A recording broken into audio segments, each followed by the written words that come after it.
Chapter 11:10. Goodbye, Shopkeeper Lin. We'll leave this batch of goods to Shopkeeper Lin. If Shopkeeper Lin comes to Liuzhou in the future, please send someone to inform us. We'll have to rely on him in the future. A few stewards walked out of the courtyard and turned around to greet a woman. Although the person in front of them was a woman, she was known as the Hua Mulan of the business world. Not only was she outstanding in appearance, but her ability was also not to be underestimated. In a short span of 4 years, she was able to turn a small clan that could not be shown in public into a giant in the business world. Even those rich and powerful clans that had hundreds of years of history could not be compared to them. Of course, part of this was due to her heaven-defying background, but the role of this woman called Lin Wanru could not be ignored. They did not expect to be able to hitch a ride on the Lin family's wagon. They just wanted to pick up the leftovers. It was enough for the family to take a small step forward in Liuzhou. We are businessmen. It's always mutually beneficial. You're welcome. Lin Wanru nodded. She did not show any enthusiasm, but she did not alienate them either. Then we'll take our leave. The few of them chatted for a while more before leaving. When Lin Wanru walked back to her room, Lin Yong walked in quickly from outside. Lin Yong's face was filled with joy. He quickly said, "Miss, the Li brothers have written again." Lin Wanru nodded. She did not have any expression on her face. She said, "Put it down. I'll check the accounts first. I'll look at it later." "Oh."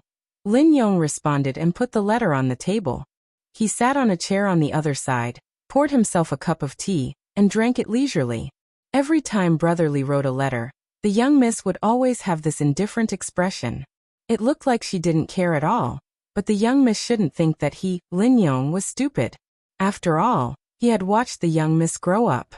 Some of her thoughts could not be hidden from him. She kept every letter from the Li brothers.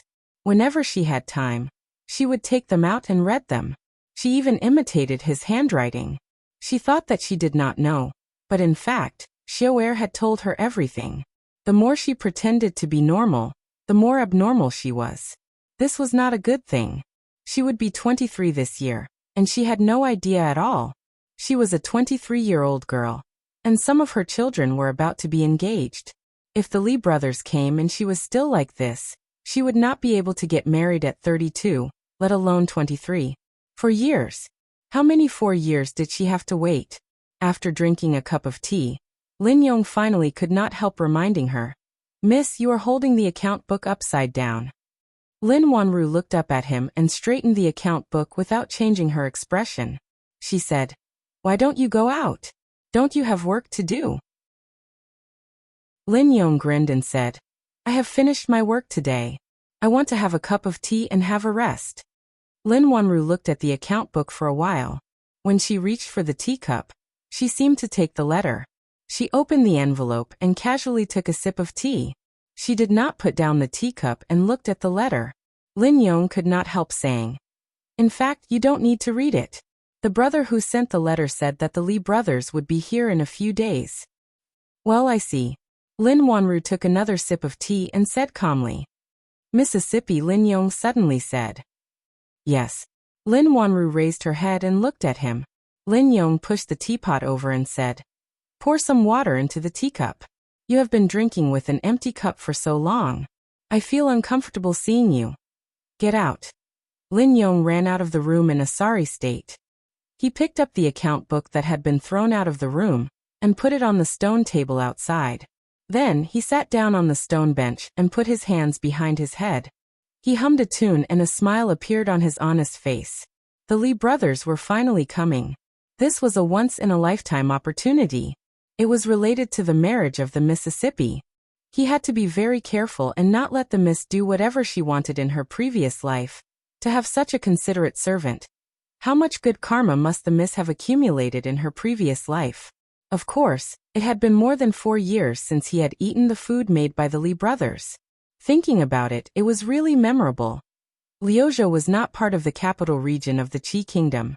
It was some distance away from the capital, but it was still a major commercial town.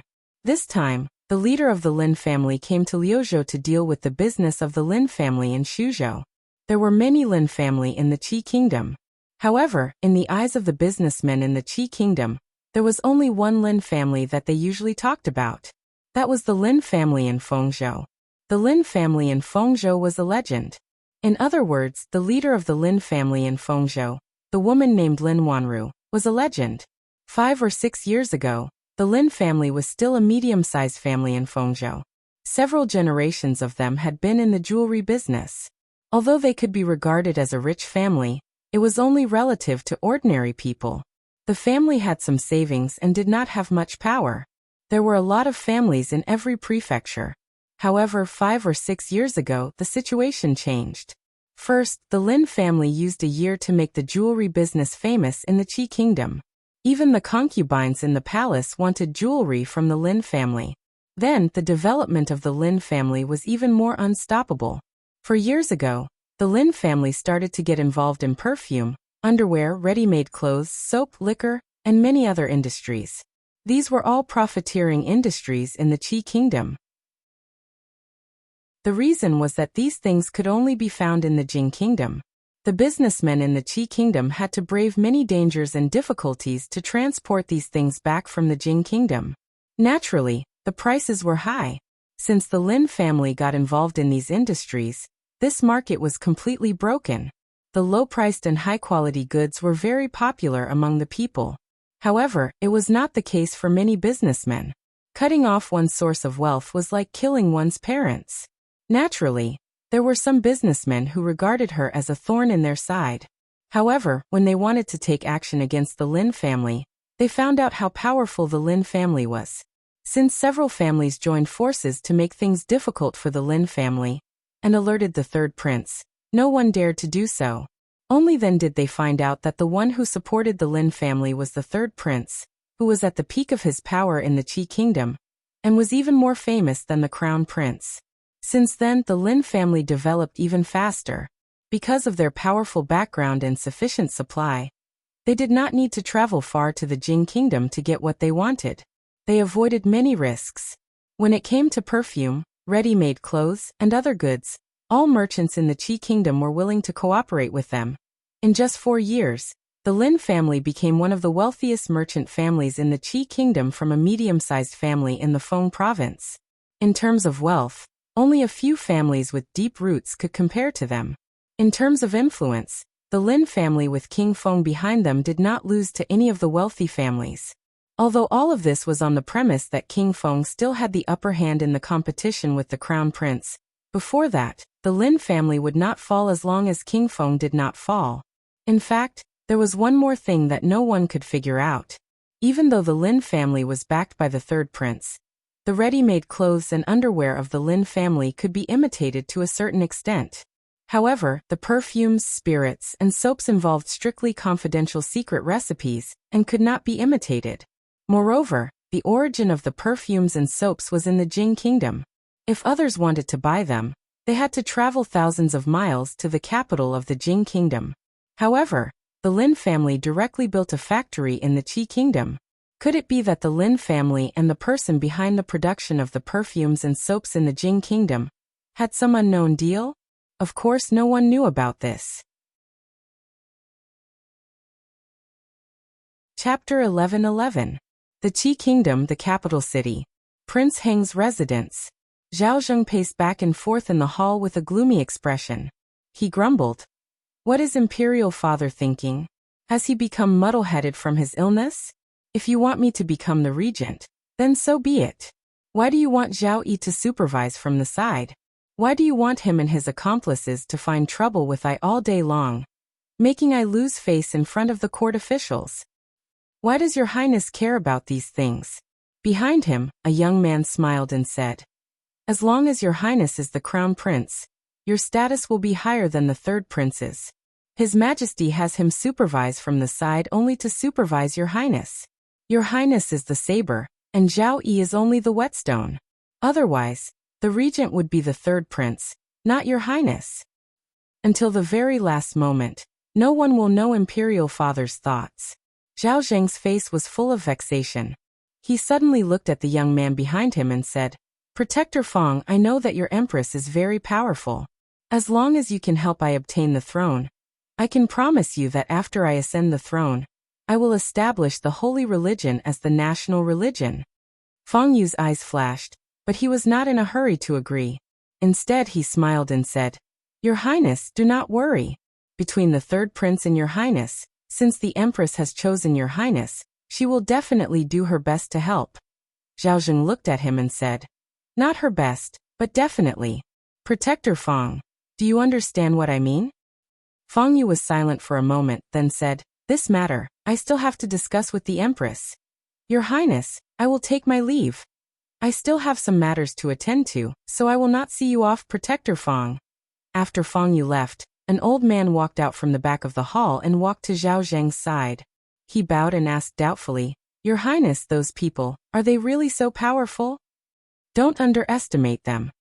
Zhao Zheng looked out of the hall and said slowly, The power of the holy religion is far beyond our imagination. I suspect that they have people hiding in the palace. Even in Ai's palace, not everyone is Ai's man. The old man pondered for a moment and said, Your Highness, please forgive this old official for speaking out of turn. This holy religion is so powerful that they must have a motive. Your Highness must be very careful if they join hands with them. I know. Zhao Zheng nodded and said, No matter what they want, the most important thing now is to ascend to that position. As for the rest, it won't be too late to settle it in the future. The three protector Feng Hung. When Feng Yu left the Hung Prince's palace, the two protectors in purple were already waiting outside. The three of them passed through a few more alleys and after a few turns, they arrived in front of a small courtyard. He gently knocked on the door and waited for a while before he pushed it open and entered. Passing through the courtyard, they came to a room. The door was not closed. Feng Yu walked in and saw the middle-aged Taoist nun meditating on the bed. He looked at the middle-aged Taoist nun and asked tentatively, Your Highness, Zhao Zheng is a little impatient. Should we? The Taoist nun opened her eyes and seemed to be able to see through his thoughts. Feng Yu felt a chill in his heart. After a long time she said, Helping Zhao Zheng to ascend the throne is not our goal. How is the matter I asked you to do?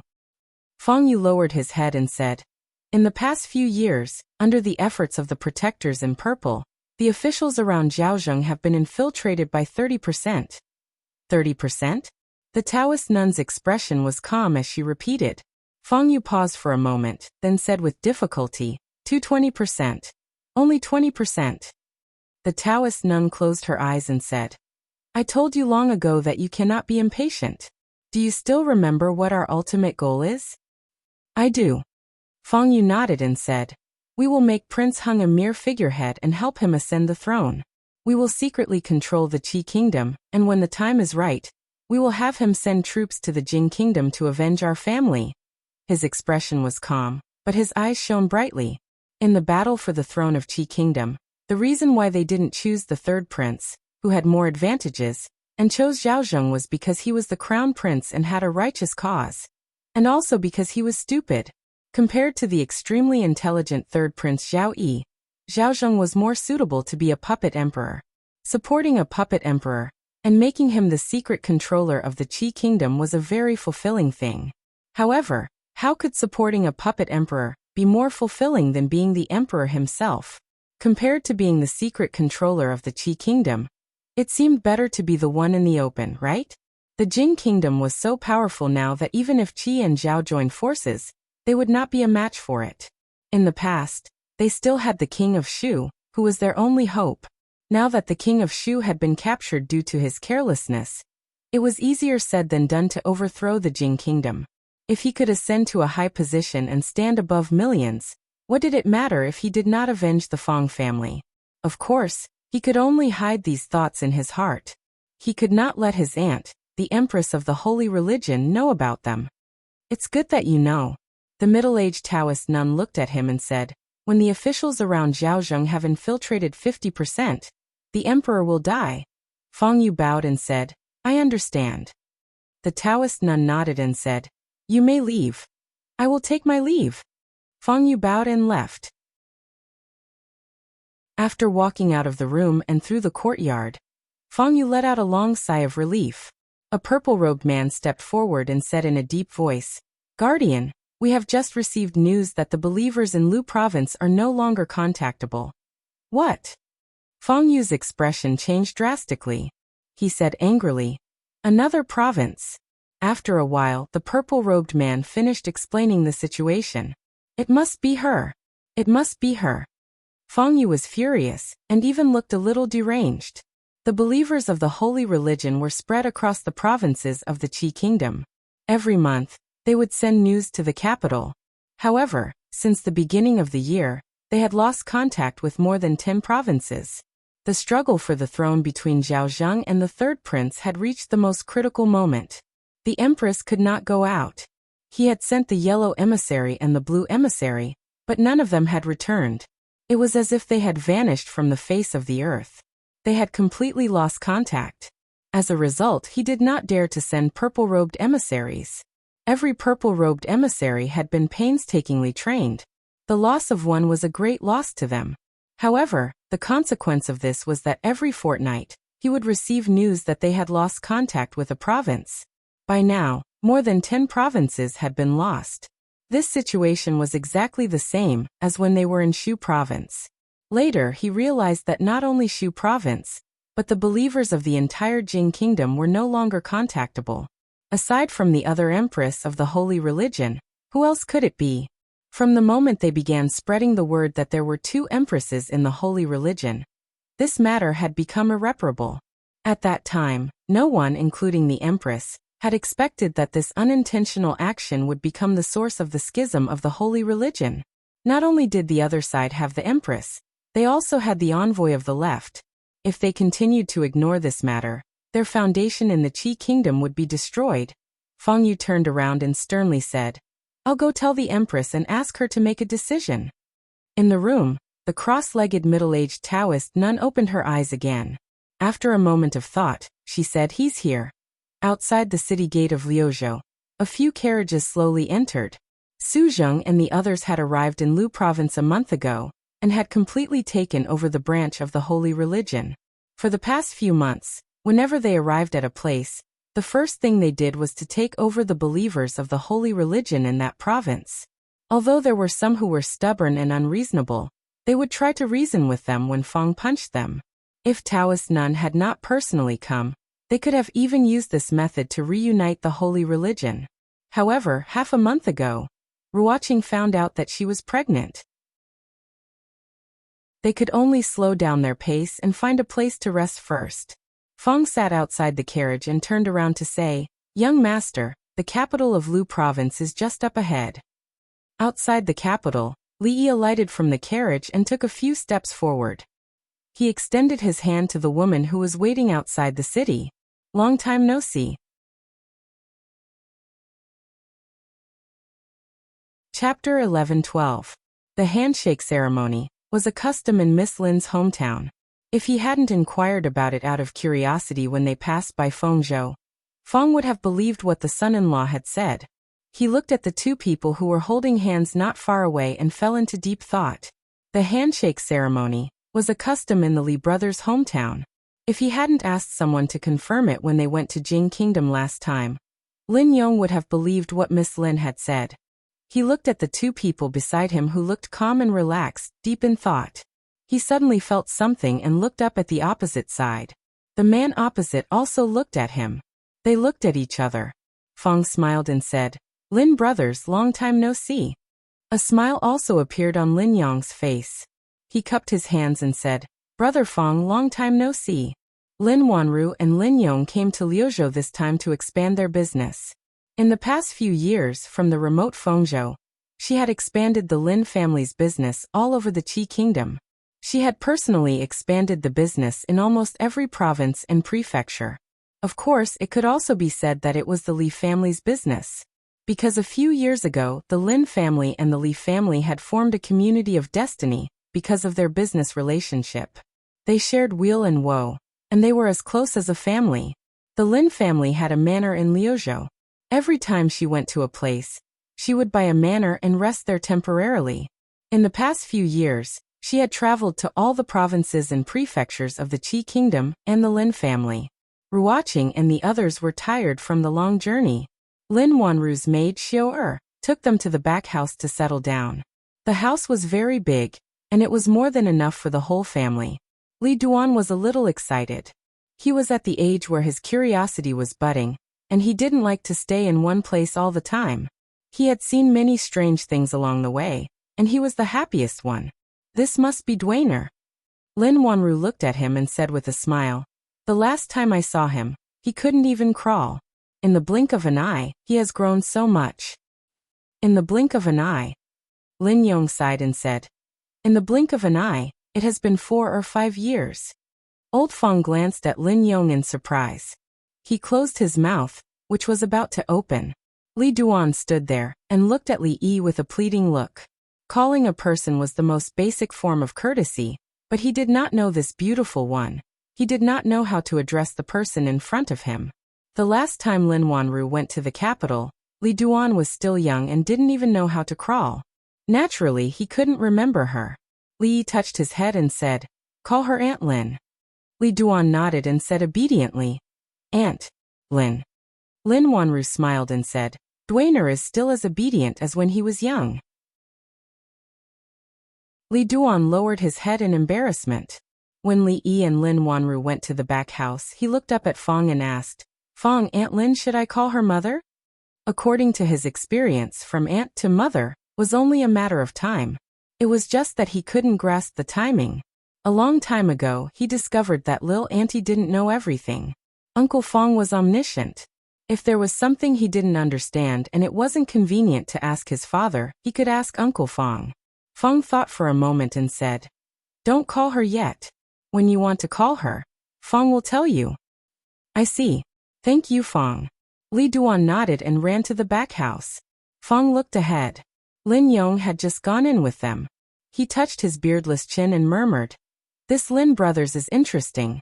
Drunk Ink were watching, and the others were a little tired from the journey. After settling down, they went back to their rooms to rest. Li Duan went to practice. Chang's requirements for him were a little stricter than Mississippi Lu. Although he was tired, his advantages were also very obvious. Rui became a guru. Luck and cheating played a big part. Her understanding of martial arts was certainly not as thorough as Su and Chang. And Chang was different from Su. Chang grew up in the palace since he was a child, and was qualified to read the royal library, which contained countless martial arts secrets. Compared with Su, it was like the relationship between a rich and powerful sect and a rogue cultivator. In terms of fighting, it was not certain who was better. But in terms of profound knowledge, Su and his old lover were no match for him. Perhaps only old man Yang could compare with Chang. What's more, Chang was not limited to giving advice to Li Duan. He really taught him everything without holding anything back. Li Duan, who was only 5 years old, had already cultivated internal force. Ordinary adult men were no match for him. Ruoqing and the others went to rest. Li Yi didn't need to rest, and it was not appropriate for him to rest. He hadn't seen Lin Wanru for several years. He should have had a lot to say, but when he opened his mouth he didn't know where to start. "Young master, I'm going out with the Lin brothers. Miss, I'll take brother Fong out for a walk." Fong and Lin Yong, who were following behind the two of them, suddenly spoke at the same time. They spoke in unison, as if they had a tacit understanding. After a moment of shock, the two of them turned their heads at the same time. Their gazes met, and they confirmed each other's gazes. At the same time, there was an expression of mutual appreciation on their faces.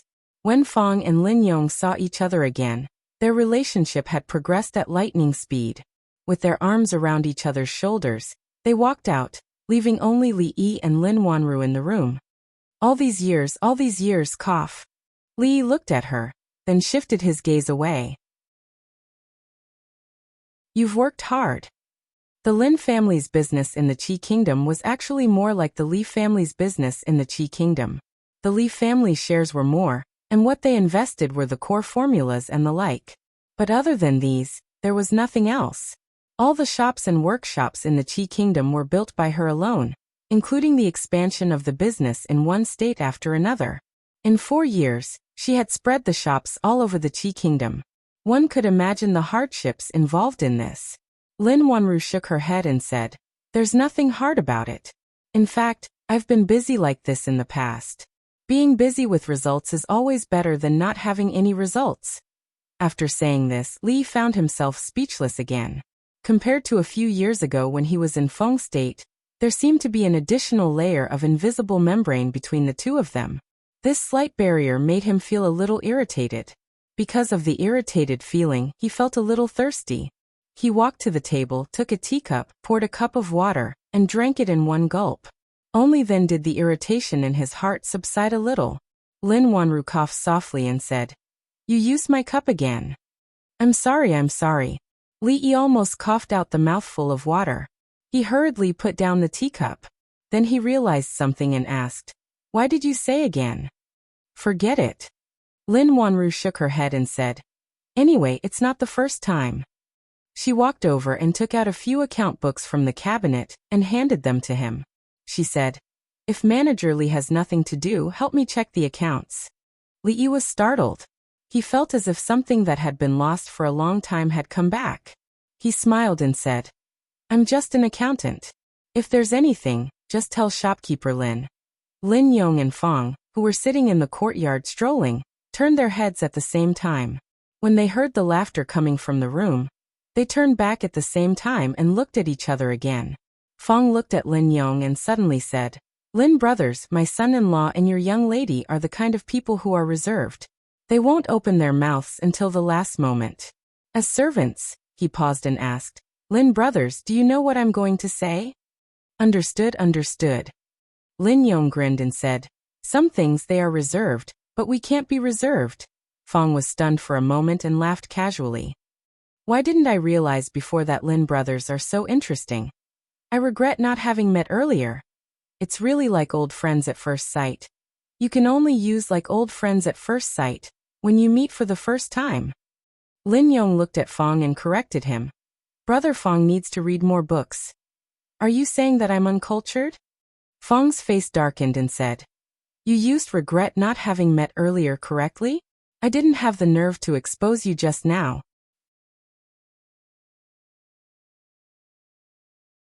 Chapter 11-13. Fong and Lin Yong really loved each other. When they walked out just now, they put their arms around each other's shoulders and called each other brother. Li checked the accounts for a while. When he walked out of the room again, he saw Lin Yong hanging on the tree by Fong. Fong's strength was beyond doubt, and others could not be envious of him at all.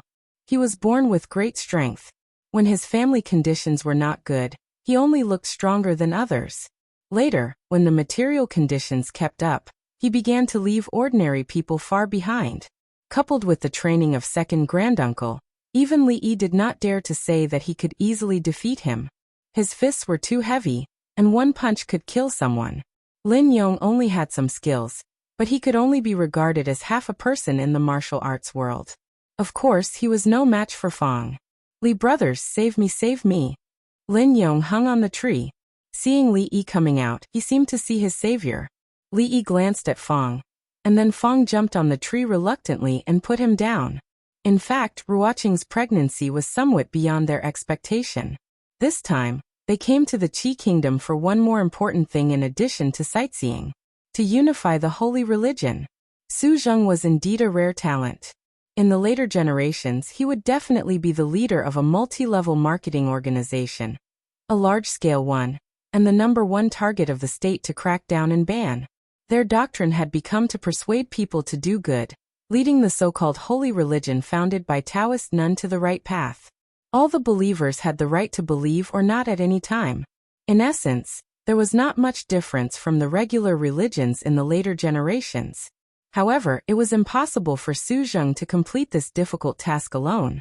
No matter how high his status was, it was not higher than that of Taoist nun. Many things needed Ruoqing to do. Now that Ruoqing was pregnant, Li naturally would not let her appear in public again. The matter of the holy religion was put aside for the time being. Along the way, they collected a lot of news about the Qi Kingdom. The emperor of the Qi Kingdom had been ill for a long time, and did not care about the state affairs. These years he had been ill several times and almost died, but in the end he did not die. If he died, it would be straightforward. The eldest prince Zhaozheng was the legitimate crown prince. Before the emperor died, There was no edict to depose the crown prince. He would be the new emperor. The third prince Zhao Yi would have to go wherever he wanted. Unless he rebelled or Zhao Zheng suddenly became hysterical and passed the throne to him. He would have no fate with the throne in this life. However, as long as the old emperor did not die, Zhao Zheng was only the crown prince. If he reached out in advance, it would also be a rebellion. Therefore, the two people and the two forces were in a deadlock. However, the emperor of the Qi kingdom not only let the eldest prince, Zhao Zheng, supervise the state, but also let the third prince, Zhao Yi, supervise from the side. It was not hard to imagine what the court of the Qi kingdom would be like. Of course, there were benefits to doing this, and they were not small. The two forces were at odds with each other. Each was waiting to seize the other's weakness and mistake, so neither dared to make mistakes. When Li Yi left, the Qi kingdom was in constant dispute because of the discussion of the silver for crimes. The people were not calm, and it was said that several states had revolted. When he came back this time, those hidden dangers in the Qi kingdom were all gone. A few years ago, under the leadership of the third prince, the court adopted a gentle method and implemented the debit and credit bookkeeping system. Until now, it had been quite effective. Although the corruption among the officials had not been completely stopped, it had been quite effective as expected. Those who could become the emperor were not easy to deal with. Li Yi did not know what the emperor of the Qi kingdom thought about the struggle for the throne, but he did play a good hand. For a long time, including now, the prosperity of the Qi kingdom was justified. If it was not for the rapid rise of the Jing kingdom in recent years, perhaps they would still be living under the shadow of the Qi kingdom. As for who would become the emperor of the Qi kingdom, Li Yi did not care much. It had little to do with him. Whether Zhao Zheng or Zhao Yi took over the Qi kingdom, they would not pose much of a threat to the Jing kingdom. A long time ago, the Jing kingdom had been at the forefront of the times, and the speed of its advancement was getting faster and faster, leaving the other countries far behind. It even had the perspective of God. Li Xian had been improving the cannons, and he had also begun to develop and supervise the manufacture of many other types of firearms. As long as they did not encounter an extremely fatuous emperor, who overthrew everything they had done, the current Jing kingdom was not something that the Qi kingdom could catch up with even if it had one or a few wise emperors. Under such circumstances, of course, he hoped that Zhao Yi would be the one to take over. All his life he was not fond of owing favors. He did not like owing favors to women, and he did not like owing favors to men. The former could be repaid with his body, but if he wanted to repay the latter, he would have to do something else. There was no doubt that the third prince, Zhao Yi, had played a great role in the smooth sailing of the Lin family's business for the past few years. It could be said that he had taken good care of Wanru. This was a great favor. Just based on this point, the scales in his heart had to tilt in favor of him. Of course, it was impossible for him to go to his side and give him advice now, but he did not mind giving him a push when it was necessary. Lin Wanru walked out of the room and gave some instructions to Lin Yong. Although the Liuzhou was far from the capital of the Qi kingdom, and it was not considered an important military town, it was a big commercial province. Geographically speaking, the Liuzhou was in the hinterland of the Qi kingdom and did not border other countries, so it did not have the conditions to become a big commercial province. However, the people of the Liuzhou had been raising silkworms for generations, and the silk of the Liuzhou was famous far and wide. This time, Lin Wanru came to expand the silk and clothing business. If it was successful, perhaps the Liuzhou would become their biggest clothing base in the Qi kingdom. Lin Yong looked at Li Yi, who was not far away, and then looked at Lin Wanru, and asked, "Miss, how long will we stay in the Liuzhou this time?" Lin Wanru was the helmsman of the Lin family. She only needed to ensure that the general direction was not wrong, so she did not need to stay in the Liuzhou for a long time. Other things would be handled by the steward. After thinking for a while, she said, "About a month." Lin Yong looked at Li Yi, and asked, "Li brothers, how long will you stay in the Liuzhou?" Ruoqing was pregnant. They could either go back to Shuzhou or Rui City now, or stay here and wait for her to give birth. Although Rui City and Shuzhou were more suitable for nurturing the fetus, they were already deep in the Qi kingdom. If they went back, it would probably take a few months. The journey would be tiring and bumpy. After discussing with Li Yi and Rui, they decided to stay in the Liuzhou and go back after she gave birth. However, in this way, their plan to detour from the Qi kingdom to the Jing kingdom would have to be put on hold. Li Yi thought for a while and said, less than a year. During this time, naturally, he would not only wait for Ruoqing to give birth, but also carefully plan the affairs of the holy religion and the business of the Qi kingdom. Miss Lin only planned to stay here for a month, but the Li brothers wanted to stay for almost a year. Lin Yong thought for a while, looked at Lin Wanru, and said, Miss, I think that the Liuzhou is different from other places. The business here is developed, and there are many rich businessmen. If we enter the Liuzhou abruptly and meddle in the business of the Liuzhou, I'm afraid that they will be dissatisfied and suppress us. In order to avoid accidents, I'm afraid we should stay for a few more days. It's safer this way. Miss, what do you think? Hearing this, Lin Wanru nodded and said, You're right. Then let's stay for a few more days. Lin Yong agreed deeply. He smiled and said, I think we should also stay for a year and a half. It should be enough. Lin Wanru looked at him and frowned slightly. When she was about to speak, a young man knocked on the courtyard door and walked in with a few attendants.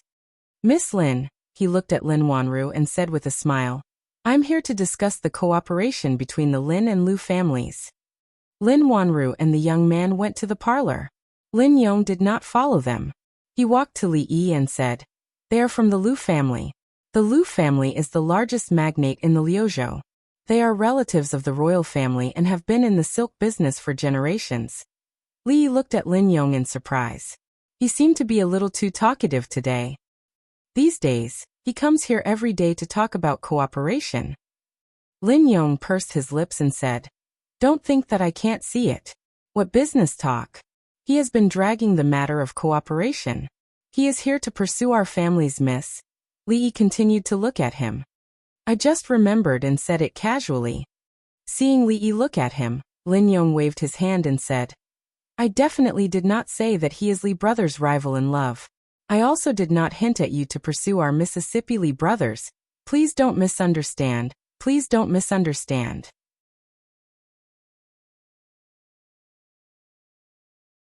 Chapter 11-14. The young man walked out of the hall and cupped his hands at Lin Wanru. He said, Miss Wanru, I believe you know that this is good for both the Lin and Lu families. I hope you can consider what I have said. Lin Wanru shook her head and simply said, If young Master Lu is referring to something other than cooperation, then there is no need to consider it. The young man was not angry.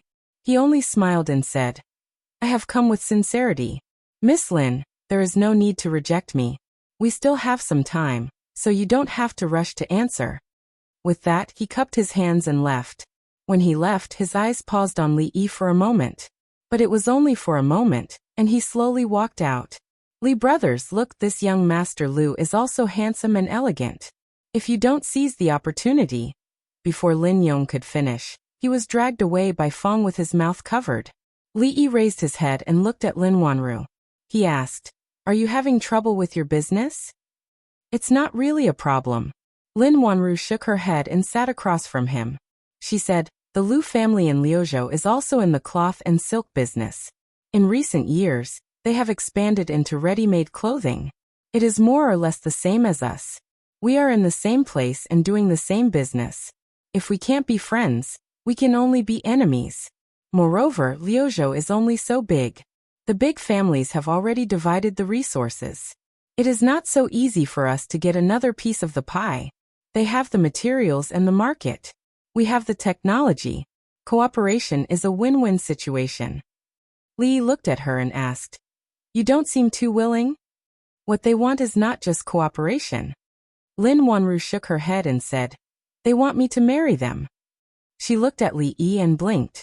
She said, Manager Li, in the contract we negotiated, there is no such thing as selling myself. Of course. Li Yi nodded and said, Cooperation is cooperation, but this request is too much. We absolutely can't agree to it. We can stop doing business in Liuzhou, but we can't treat marriage lightly. Not necessarily. Lin Wanru looked out the door and said, The Lu family is a relative of the royal family, and their influence runs deep. Their silk business is spread all over the Qi kingdom, not only in the Lu province, but in other places as well. Although the Lin family has accumulated some wealth over the years, and is praised by many, their foundation is still shallow. Without the protection of the third prince, they would be like duckweed in the water, willow catkins in the wind, at the mercy of others. Li shook his head and said, "Marriage should be the result of two people liking each other. It shouldn't be some kind of exchange of benefits, and it shouldn't be a child's play. In this world, how can everything be perfect, Rui?" Lin Wanru smiled and said, "In this world, how many couples don't like each other? So what if they like each other? So what if they don't like each other? Isn't it all for life? Don't be so pessimistic. I'm only a few months younger than Sister Rui. Dwayner is already 5 years old now. He was a playmate of our neighbor when he was young. Our child just got engaged last month." She laughed self-deprecatingly and said, "If I don't get married soon, no one will want me." "The famous Miss Lin will have no one who wants you?" Li looked at her and shook his head. "If you say that you want to get married, the number of men who want to marry you will probably line up from the Lu province all the way to the capital." Lin Wanru looked at him and asked, "Manager Li, are you saying this because you want me to earn more money for the Li family for a few more years?" "The Lin and the Li are a family. Saying this makes us seem distant."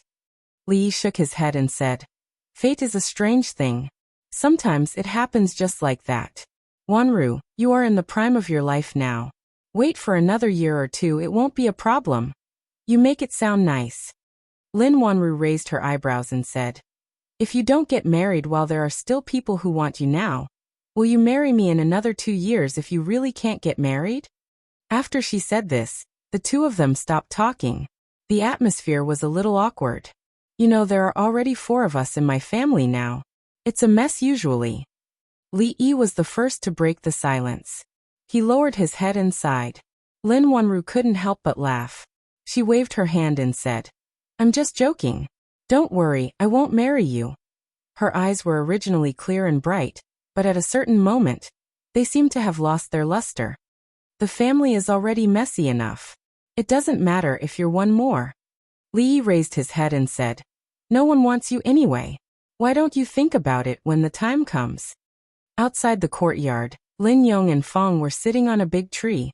Looking at Li Yi, who was being chased and beaten in the courtyard, Fong patted Lin Yong's shoulder and said, "See, it's none of your business. Why were you in such a hurry just now?" Lin Yong nodded guiltily and said, "I'm sorry, I was wrong. Learn more in the future." Fong lectured him seriously and jumped down from the tree. Lin Yong stared blankly for a moment, then glanced downwards and instantly felt dizzy. He hugged the tree trunk and shouted, "Let me down, I'm afraid of heights." To Li Yi, the business in Liuzhou was dispensable. Even the business in the entire Qi kingdom did not mean much to him. The Li family's business was spread across all the prefectures in the Qi kingdom. He also had the tax revenue from Shuzhou and Rui City. The money he earned was enough. Not only was it enough, but it could also support Yang Liuqing in his rebellion. It was more than enough. He did not have any big ambitions, such as becoming the richest man in the world. If that was the only ambition he had, it was very likely that he had already achieved it. But since he was going to stay in Liuzhou for a while, and had nothing to do, he would do some things while he was at it. If others wanted to fight for something, he did not mind playing along. The business expansion in Liuzhou was still in the preliminary stage, so there would not be any obstacles for the time being. Su Zheng's plan to unify the holy religion had encountered a big obstacle. Before Liuzhou, they had unified more than 10 prefectures and did not encounter too many obstacles. Perhaps this finally alerted the other party. The next few prefectures that Su Zheng brought people to could no longer be contacted. The headquarters of the holy religion was in the capital of the Qi kingdom. There were branches in most of the prefectures and prefectures in the Qi kingdom. These branches were managed by the elites of the holy religion. On normal days, they had one-way contact with the followers. When Su Zheng and the others went there, they did not contact these people. As a result, they could not get the list of followers. All their actions could only be put on hold. The Qi kingdom was much larger than the Wu kingdom and the Jing kingdom. It had nearly 100 prefectures and prefectures. They had only unified a dozen or so prefectures. After the other party was on guard, every step became extremely difficult. It would take a long time to unify one prefecture and one prefecture. Li thought for a while, then borrowed Wanru's study room and began to write a letter. He wrote a few words on the envelope. To Sutian.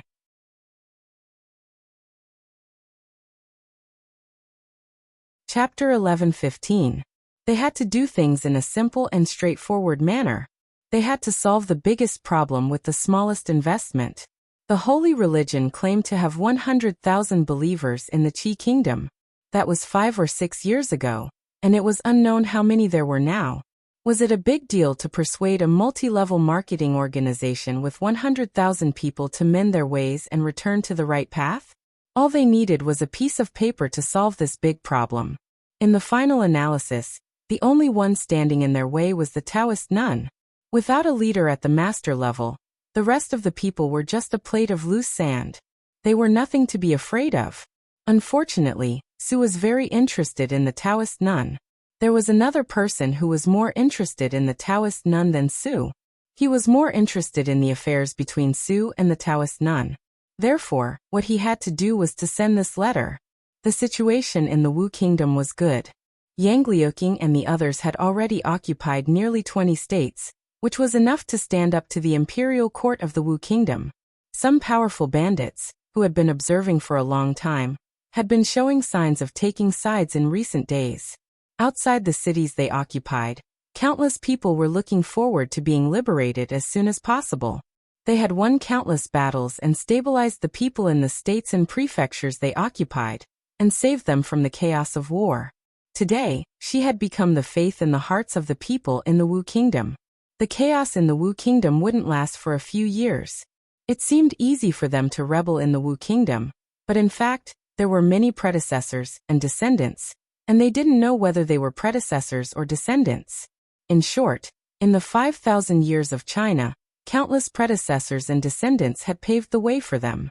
If it wasn't for the fact that the Wu kingdom could have a stable regime in the future, they would have been advancing unhurriedly.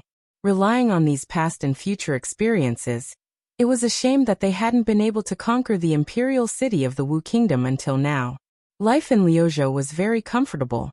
There were not many people here, and the scenery was beautiful. The river snail rice noodles were delicious. Li Yi had been to many prefectures, including those of the Jing kingdom, the Qi kingdom, and the Wu kingdom. These prefectures were neither the most prosperous in industry nor the most prosperous in commerce, but overall, they gave people a good feeling. The scenery was beautiful, and the prefectures were extremely clean. In his mind, the livability index of these prefectures could be ranked in the top 5 among all the prefectures. Lin Wanru and Lin Yong were not very familiar with Liuzhou, but since they were born in the Qi kingdom, they were more familiar with the place than Li Yi and the others. These days Lin Wanru and Lin Yong brought them around. Li Duan liked to play. The main reason was that he didn't need to practice when he played.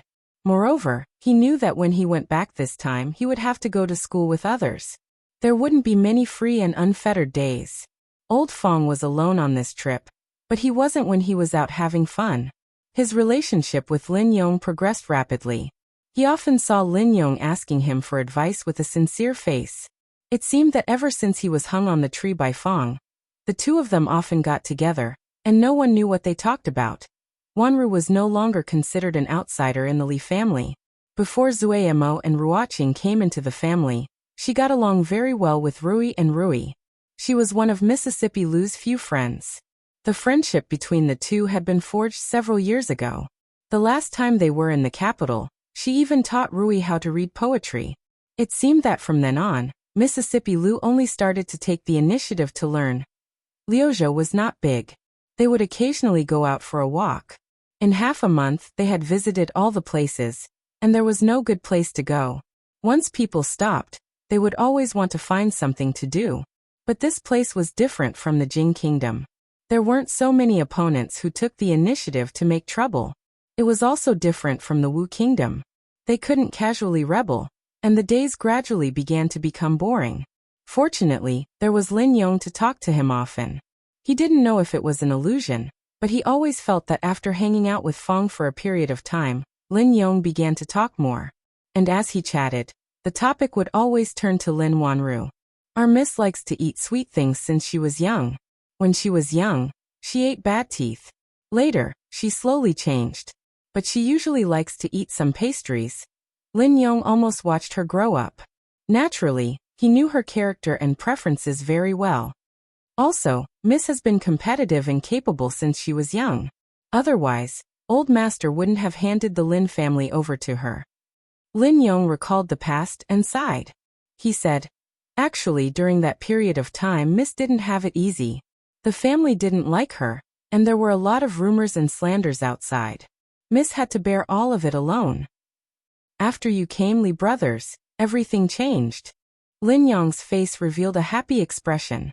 He said, "Ever since you helped her deal with the second master, everyone in the family has been obedient to her.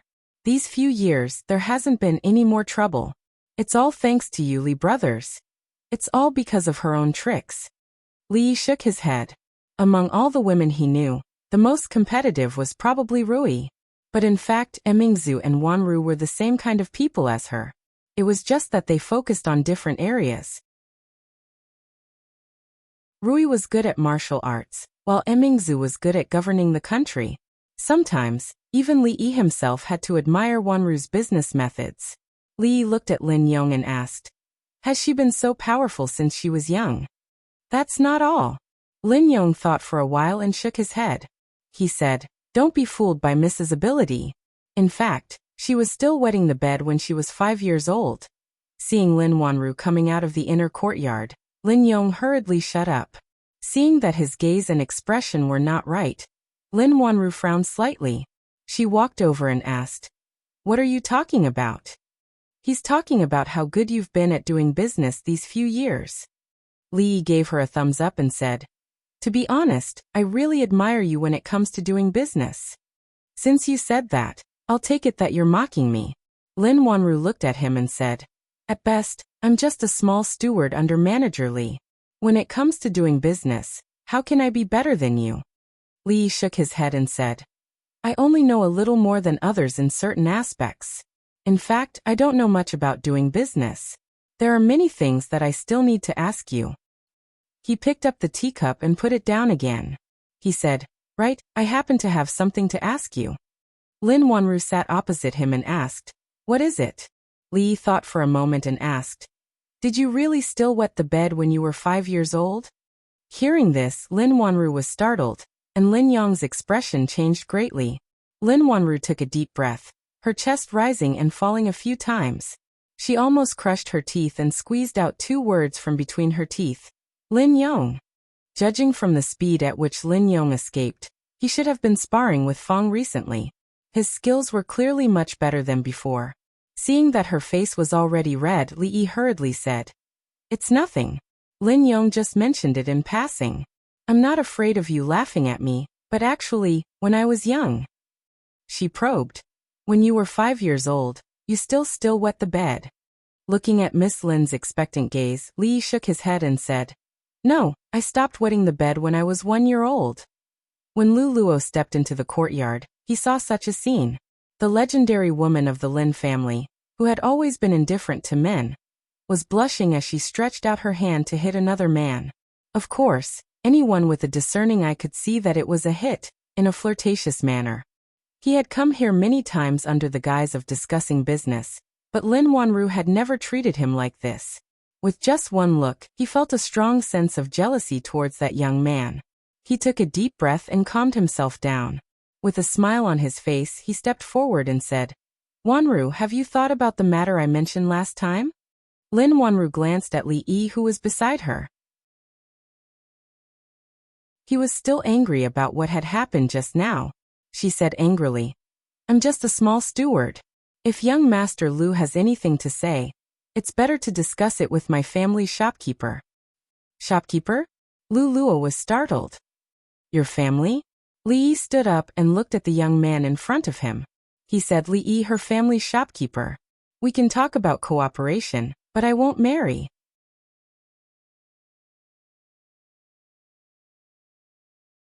Chapter 11:16. The Lin family of Feng Prefecture was only a new family in the Qi Kingdom.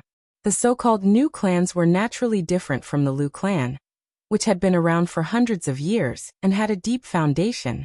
In terms of prestige, wealth, and influence, the Lu clan, which had been around for generations, was far superior to those nouveau riche clans. In their eyes, the Lin family and the Qian family, which had been in the limelight for the past few years, were all nouveau riches. The wealth that they had accumulated in a short period of time might be comparable to that of a big family like the Lu family. However, their foundation was shallow, to the point that they had no foundation at all. If the Lin family and the Qian family were not backed by the third prince, and the Lu family was also one of the third prince's supporters, he would not have been so polite to them.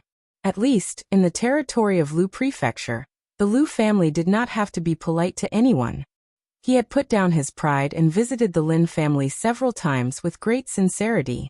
He had already given the Lin family enough face. However, what Lin Wanru did just now was rubbing his face on the ground. If the head of the wealthy Lin family was only a lowly steward, who else in the world could be called a shopkeeper? This was an insult to him. Lu Luo stopped smiling and said calmly, "Miss Lin, the Lu family came with sincerity. I hope you won't play this kind of joke on me." Lin Wanru shook her head and said, "I'm not joking. This is really our shopkeeper." "If that's the case, then there's nothing else to talk about." Lu Luo stood up and said this. He turned around and left. Although he did not say much, Li Yi could still feel his strong resentment as he walked out of the door. Li Yi looked at Lin Wanru and said, "It's over. You've offended the local bully. If he holds a grudge and seeks revenge, it will be difficult to do business in Lu Prefecture." "What should we do then?" She sighed and said, "Lu Prefecture is not like Feng Prefecture. We have no one to rely on here. We can't win against them. What's there to be afraid of? Lu Zhou isn't even surnamed Lu. Do you think they'll chase you out?" Although Lu Zhou's surname isn't Lu, it isn't Lin either. Li Yi thought about it carefully and said, "That's not necessarily true. If you carefully consider what happened last time, it might be possible to let it have the surname Lin." Lin Wanru looked at him and asked, "What happened last time?" Mississippi Lu walked over from behind and stopped beside him. She asked, "What happened last time?" "Last time? What happened last time?" Li Yi thought for a moment and said, "It doesn't matter what happened last time. Anyway, don't worry about the Lu family. We have a strong foundation in Lu Zhou. We're not any worse than them. Don't worry." Fortunately, the branch of holy religion in Lu Zhou was already under his command. To put it in a small way, he had a certain foundation in the masses. To put it in a big way, he had a certain foundation in rebellion. He was not even afraid of Lu Zhou's government. Why would he be afraid of a mere Lu family? The Lu family. A young man looked at Lu Luo and asked, "She refused?" Lu Luo's face was gloomy. He nodded and said, "The Lu family is a small temple. It can't accommodate a big Buddha like the Lin family. There are so many women in the world. Why did you choose Lin Wanru?" The young man frowned and said, "Although she's not young anymore, she's still the master of the Lin family. How can she be your concubine? Or is it the Lin family that you want?" He looked at Lu Luo with a calm expression, but it made Lu Luo break out in a cold sweat. Although the Lin family didn't have much of a foundation, in terms of wealth, several Lu family couldn't compare. If he really won over Lin Wanru and the Lin family, his status in the Lu family would definitely rise. At that time, the one who would be the most unhappy would be his brother. He hurriedly explained, "I'm not doing this for the good of the family. Even if we can't get the Lin family, as long as we can subdue that woman, we won't have to worry about the family's prosperity. Brother, do you also want the Lu family to hide in this small Lu Zhou?" The young man looked at him vaguely and said, "Since she doesn't want to give face to the Lu family, we don't have to show her any mercy. As the saying goes, a powerful dragon cannot crush a snake in its own territory." This saying was very reasonable. After offending the Lu family, the supply to Lu Zhou was cut off the next day. This time, they came to Lu Zhou because the textile industry in Lu Zhou was developed. It was the largest producer of silk in the Qi Kingdom. If they built a clothing store here, They could save a lot of money and unnecessary expenses. In this way, they had to rely on the supply from Luzhou. This was a win-win situation for both parties. Before Li Yi and the others arrived in Luzhou, countless merchants had come to them to seek cooperation. They were almost crying and begging to hitch a ride on the Lin family's wagon. In the past few days, those merchants who had reached an agreement with each other sent their stewards over. They used various reasons for the lack of supply to terminate the cooperation. At first, considering that the store was still in the construction stage, and the details had not been decided, they did not sign a contract. These merchants regretted their decision at the same time. Several stewards went to many other merchants and received the same answer. The Lu family wanted to use this method to cut off their supply. This was a childish but effective method. No one was willing to sell raw materials to them. Naturally, the store could not continue to operate. One of the stewards said anxiously, "Shopkeeper, please think of a way. We have already invested so much in Luzhou. If this happens, all the money from before will be wasted." Another shopkeeper complained, "Merchants should keep their word. How can they go back on their word? This is clearly a trap for us. Shopkeeper, please make a decision."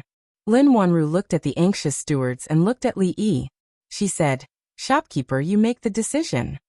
Li Yi realized that the business world's Hua Mulan, Lin Wanru, Miss Lin's recent actions did not match her title at all. Every day she would drink tea and chat with Rui and the others. She would even ask Rui to teach her a few self-defense moves. After hearing that Rui and the others had all learned the youthful technique, she completely ignored the business. The arrangements and deployment of the business in Liuzhou fell on his shoulders. She kept saying that she was a steward, but how was she a steward? She was clearly the fifth madam of the Li family. However, the fifth madam's attitude was the fifth madam's attitude. After all, he had been a hands-off shopkeeper for 5 years. He had to be more tolerant of this willful steward. If she decided to wash her hands of the job and quit, where could he find such a good fifth steward? Li looked at Su Zheng, who was standing at the side, and said, "Envoy Su, sorry to trouble you." The Lu family. Lu Luo sat in the hall with a sneer on his face. The Lin family's business was very big. It had spread all over the Qi kingdom. It was much bigger than the Lu family's business. However, it should not be forgotten that this was Liuzhou, the Lu family's Liuzhou. In Liuzhou, even the tiger had to lie down and the dragon had to lie down. Lin Wanru did not give him any face. She did not give the Lu family any face. In Liuzhou, they would not be able to do anything. The Wu family. The Wu family's silk business in Liuzhou was not the best, but it could be ranked in the top 5. At this moment, the master of the Wu family was sending the few people out of the mansion respectfully. He bowed to the person at the front and said, "Sir Envoy, please be rest assured. I will keep the people under control. They will not cause trouble for you." Su Jing nodded with a cold expression on his face. The few shopkeepers of the Lin family followed behind. Each of them looked as if they had seen a ghost. Just yesterday, they stood at the door of the Wu family. They did not even enter the main door.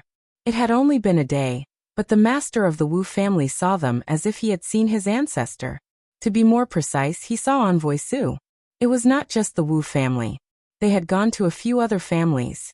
The attitude of those family heads was exactly the same as the master of the Wu family. They easily signed a contract with the other party.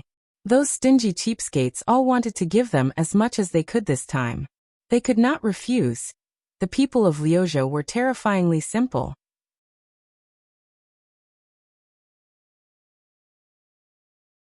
Chapter 11:17. The Wu family, the Chen family, and the Wei family, have they lost their minds? In the Lu residence, Lu Luo, who had just received the news, had a dark expression on his face.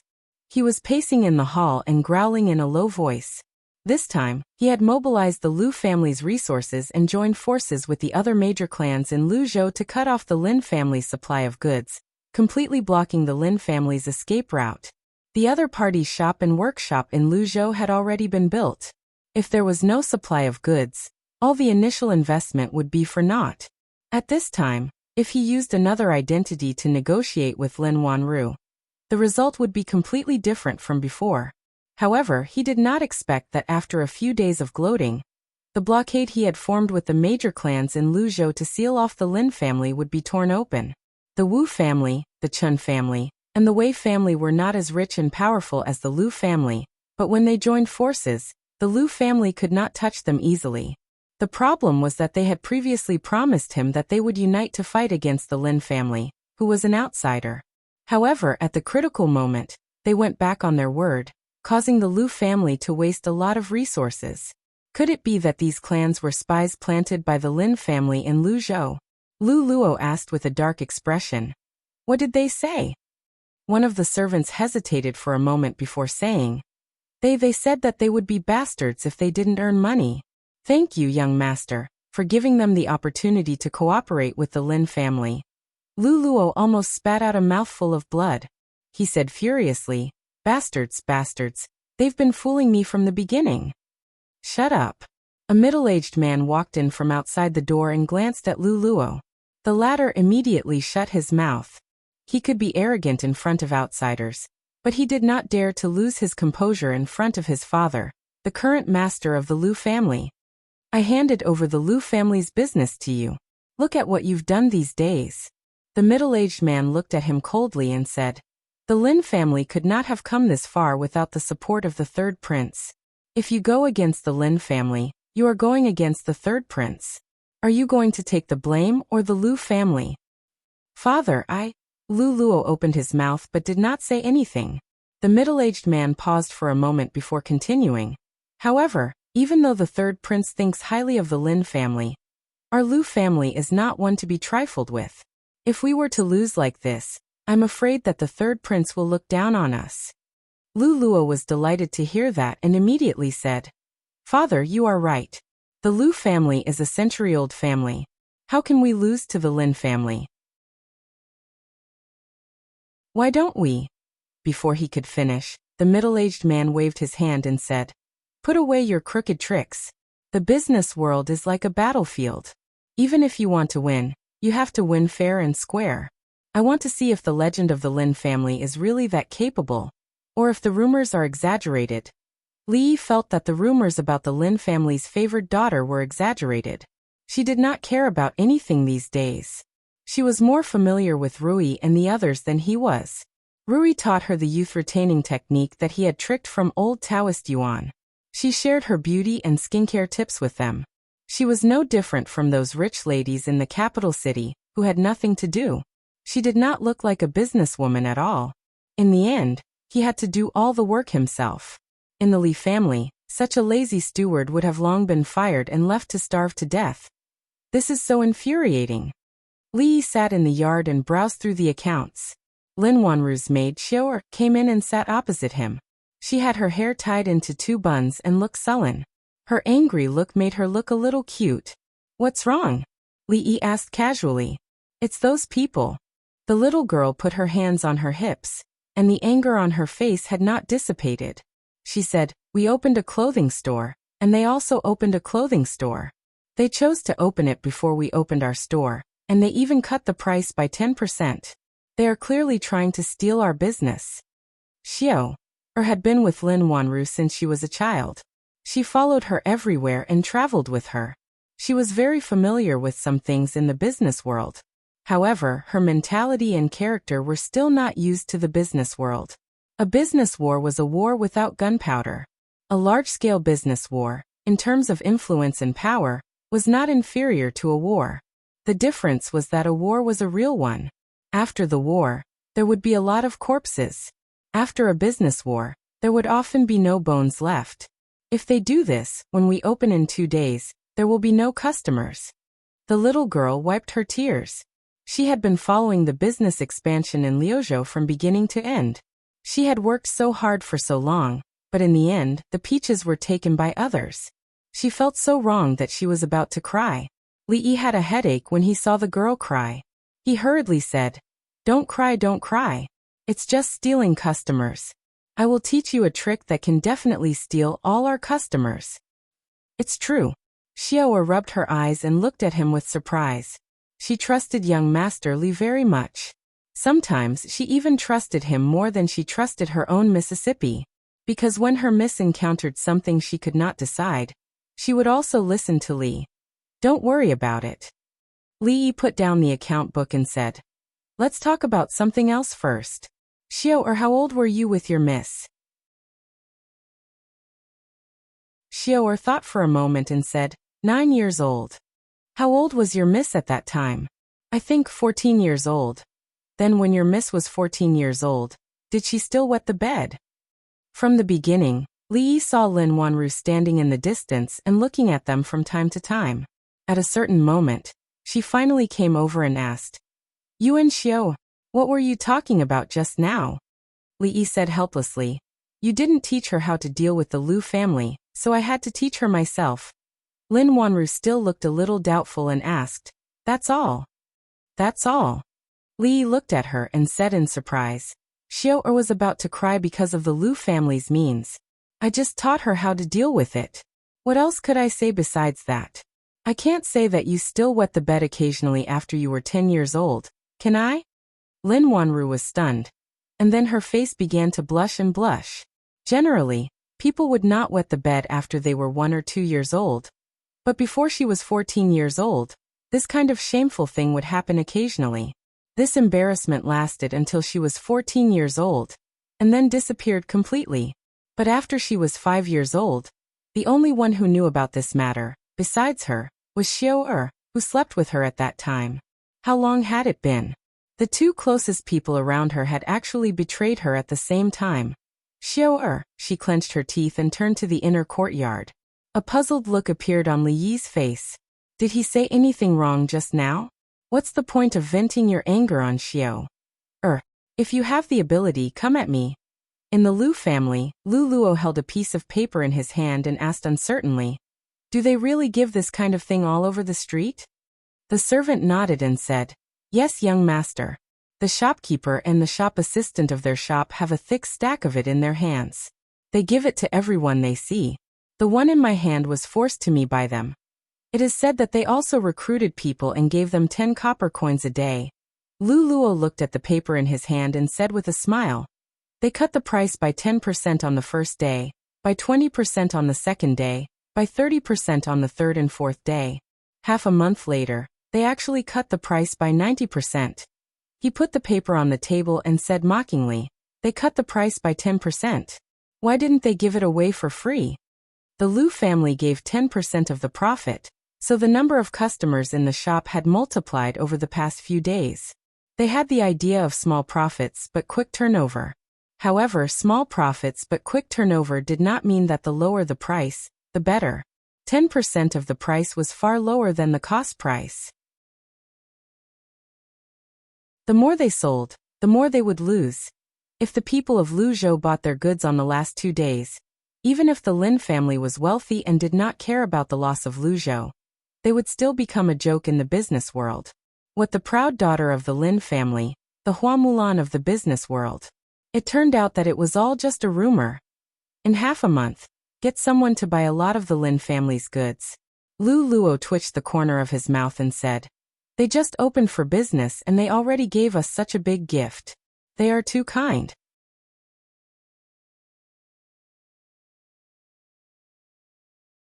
Chapter 11-18. There were a few new clothing stores in Liuzhou. Almost everyone inside and outside the city knew about it. The news spread far and wide. It was no less than half a year ago when the provincial governor of Liuzhou was arrested for corruption, or when a group of bandits who had been harming the people for more than a decade were all beheaded by the government. Within a day, everyone knew about it. It was not entirely because the newly opened stores were cutting prices so much that it was unprecedented. The main reason was that no one had seen the overwhelming publicity on the streets and alleys of the city. Almost everyone in Liuzhou had a copy of the leaflet that was the size of a palm. There was more than one. After reading through the leaflet, the literate people knew that this was a big discount for the opening of the clothing store. After half a month, they could buy ready-made clothes and cloth at a low price of 10%. They had seen shops reduce prices for promotion, but they had never seen such a ruthless reduction. What was the difference between 10% of the price and giving it away for free? Those who could not read took the leaflet and asked others. They understood the general meaning.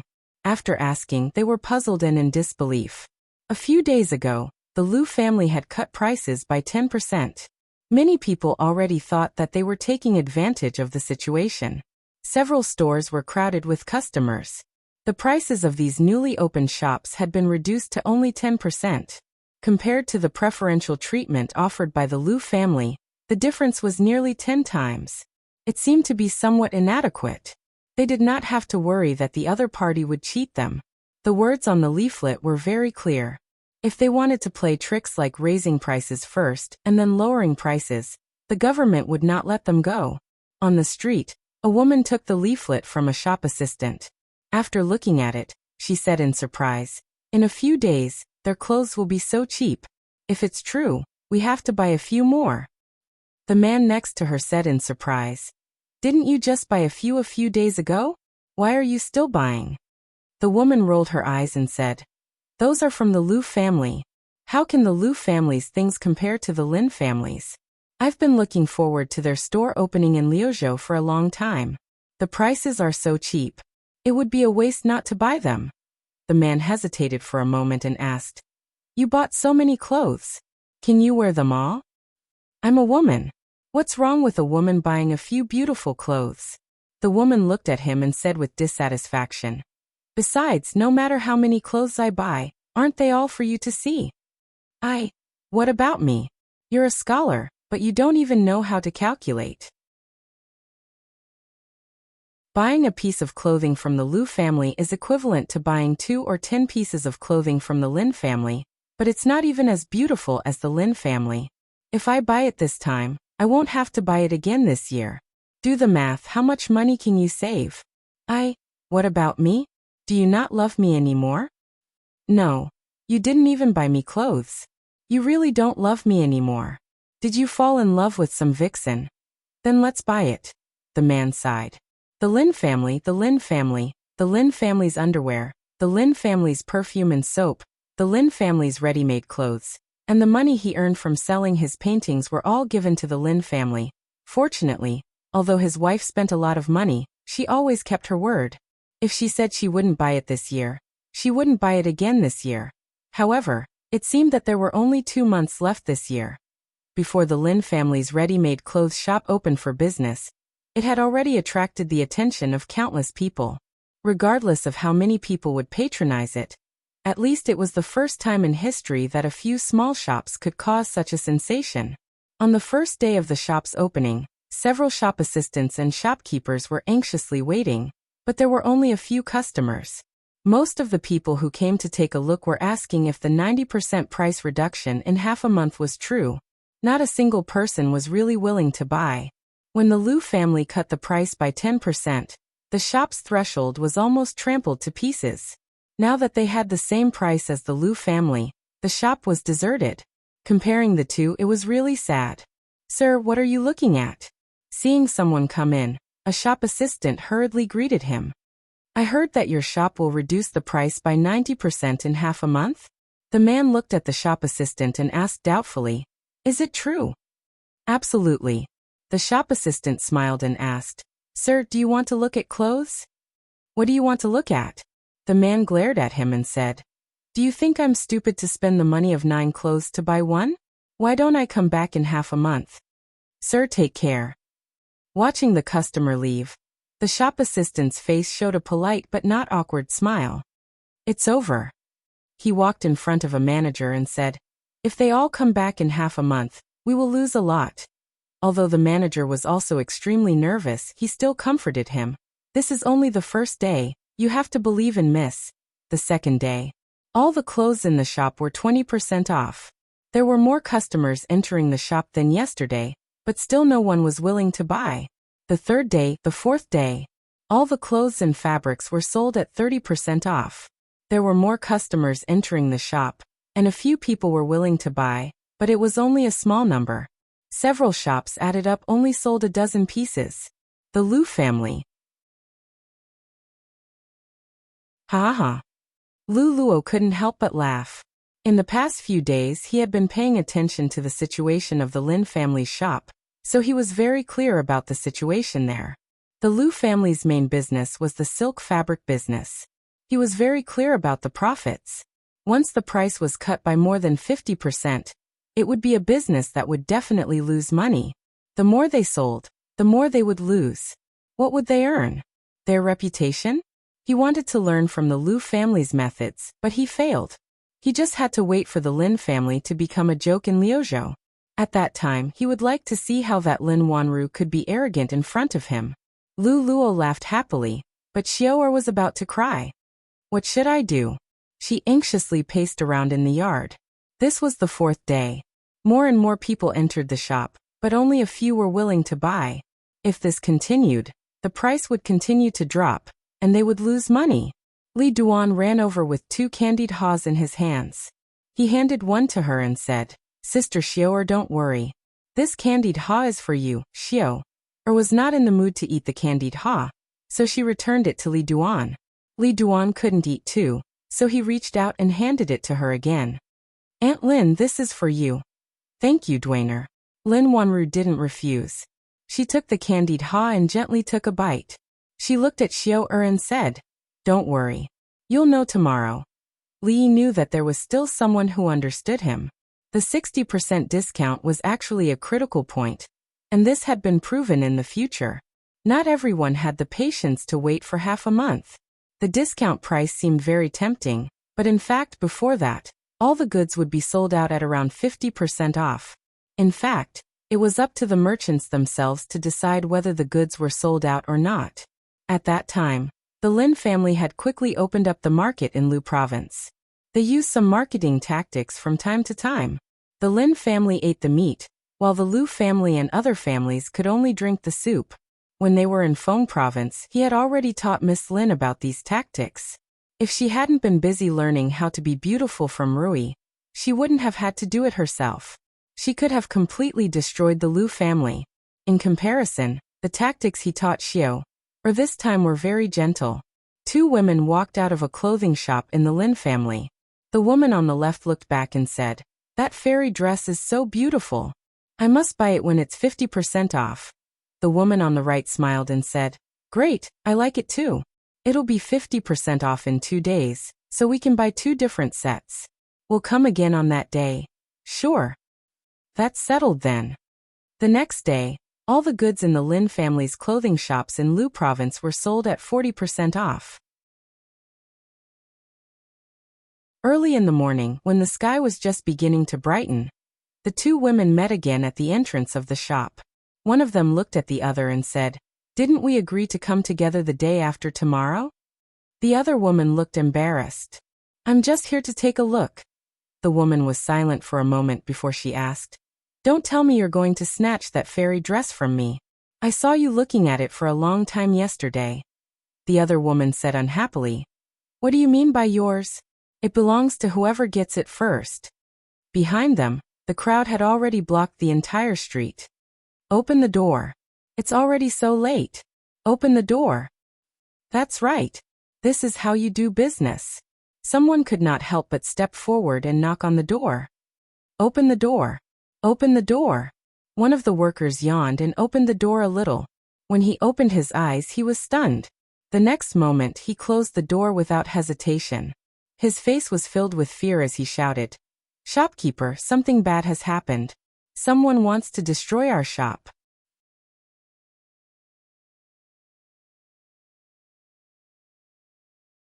Chapter 11:19. Everyone, please line up outside. Don't push, don't push. There are too many customers, please forgive us.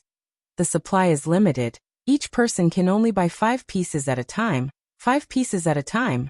Even though they were greatly understaffed, there were still a few workers maintaining order at the entrance of the clothing stores. Outside each store, there was a long line of customers. Even in the stores on both sides of the same street, the customers lined up together.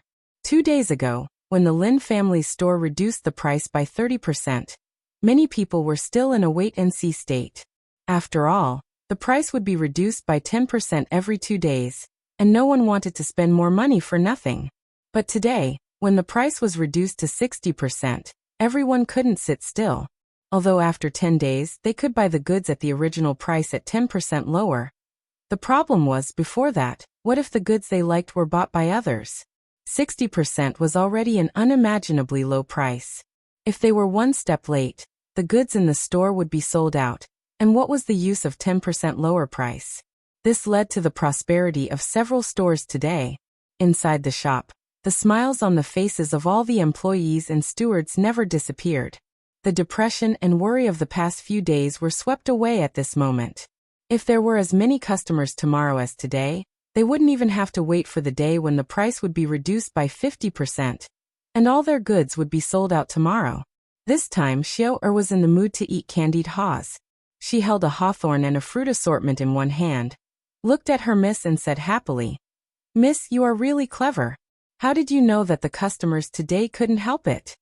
Only then did she know why her miss asked several stewards to urgently transfer goods to the neighboring states of Lu province a few days ago. She had been with her miss for so many years and had seen many scenes, but it was the first time she saw the scene where the whole city people were frantically buying. Ahem. Li coughed lightly. He was the one who told her this idea. How could it be her miss who was clever? Xiao took a bite of the assortment of candied haws, looked at Li Yi and said, "We are family, Li, don't be so stingy." If Li Yi was stingy, he wouldn't have used such a violent method to open up the market. Although they could still make a lot of money from the price reduction, their ready-made clothes were cheap and of good quality. They were very popular in both the Qi and Jing kingdoms. They were always in short supply and there had never been a time when they couldn't sell. This time, he was only making a name for himself in Liuzhou and giving a portion of the profits to the people. What he gained was long-term development. Later on, they would organize membership events, birthday events, and the like. Then, they would be able to gain a firm foothold in Liuzhou. To be honest, Li Yi did not care much about the business in Lu province or even the Qi kingdom. However, it was different for Xiao and Lin Wanru. He had no choice but to do something since he had nothing to do anyway. However, there were people who cared more about the Lin family's business in Liuzhou than him. Lu Luo had just returned from outside. His face was frighteningly gloomy. He had just gone to the Lin family shop to take a look. The street was filled with people. As he walked through the crowd, his wallet and the jade pendant on him had been stolen. There were more than 10 people who stopped him and asked if he should queue up for him for 5 taels of silver each time. He thought that the Lin family's ready-made clothes shop would be deserted as usual. It would not be until 10 days later that the people who had been waiting for a long time would rush to buy the clothes at a low price. By then, the Lin family would lose everything they had invested in Liuzhou. However, today was only the 5th day, and things had developed in a direction that he had not expected. There was a long queue outside every Lin family's shop. He had lived for more than 20 years and had never seen such a grand scene.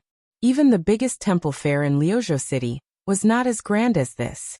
Although 60% of the price was already very low, with such a large sales volume, it was enough to ensure that they would not lose money. This was like a slap to Lu Luo's face. With the Lin family's interference, unless the Lu family reduced the price from 90% to 70% or 60% in the future, there would not be much effect. More importantly, after this, the Lin family shops would completely enter the sight of the people of Liuzhou. The first to be affected would be the Lu family's business. A shopkeeper had already reported that the Lu family shop did not have a single customer today. A servant beside him raised his head and asked, "Young master, what should we do? They are limited to 5 pieces per person. Even if we want to buy, we won't be able to buy much." Lu Luo thought for a moment and said, "Go find more people. In 2 days, when they reduce the price to 40%, we must buy all of their goods before anyone else." "But young master, I think that before they reduce the price to 40%, all of their goods will be sold out." "Then 50% it is." Lu Luo gritted his teeth and said, "This time, the Lu family suffered losses because of them. This time we must earn back all of it." After the meal, Li Yi took Ruoqing out for a walk. When they came back, they saw more than 10 carriages parked in front of the mansion. Lin Yong was directing them to unload the goods. He first helped Ruoqing back to rest. When he came out again, he walked to the courtyard and sat down. He asked Lin Wanru, who was sitting opposite him, "Have the goods arrived?" Lin Wanru nodded. "Just arrived. Logically speaking, they should have arrived a few days ago." It took me some time to transport the outdated models from the other states. After the influence of the past few years, some of the common people in the Jing Kingdom and the Qi Kingdom had learned to follow the fashion trend. The ready-made clothing stores would also introduce new styles in time. Those outdated styles would be eliminated and lowered to a lower level. Then they would target the low-end market and sell them at a low price. Li Yi thought for a moment and looked at Lin Wanru. He asked, "You're not thinking of canceling the limit of 5 pieces per person, are you?" "Not at all." Lin Wanru shook her head and said, "I just feel that 5 pieces is too few. Many customers have objections. Why don't we change it to 500 pieces? Li Yi thought for a moment and asked, "Won't this be too much?" Lin Wanru sighed and said, "If we don't go too far, they will go even more. Don't offend women, especially smart women." Li Yi concluded another life philosophy. It had been a day since the Lin family's shop reduced prices by 50%. Lu Luo looked at a servant with a gloomy face and said, "I told you to get more people to line up. What are you doing?" The servant looked bitter and said, "Young master, you told us to go earlier. I got up before dawn, but who knew that there would be a long line in front of their door?" Lu Luo looked at him and asked expressionlessly, "Are you blaming me for not thinking it through?" "I wouldn't dare." The servant hurriedly shook his head and said respectfully, "Young master, from tomorrow onwards, each person can buy at most 500 pieces. I won't sleep today. After they close tonight, I'll bring some people to guard their door. This time there won't be any problems. If there's a problem this time, don't come to see me again." "Don't worry, young master." The Lin family's ready-made clothing store had been selling at half price for a day. After the craze 2 days ago, the number of customers did not decrease. Instead, it increased. However, the people who got up before dawn the next day to line up realized something. A group of people with straw mats and quilts wrapped in them were sitting in front of the big stores. It seemed that they had been here since last night. This scene naturally made them speechless. It was already very cold at night in Lu province. To actually line up since last night just to buy a few pieces of clothing, this was more than crazy. It was a little crazy. Even the shop assistant who opened the store in the morning was shocked. After the store opened, those people threw the straw mats and quilts aside and swaggered into the store. Because the store space was limited, only about 10 people could enter at a time. The shop assistant smiled and asked, "Sir, please take a look first. Call me if you like anything." The first man who entered the store waved his hand and said, "I'll take all of these in your store." At the same time, the same situation happened in all the big stores of the Lin family.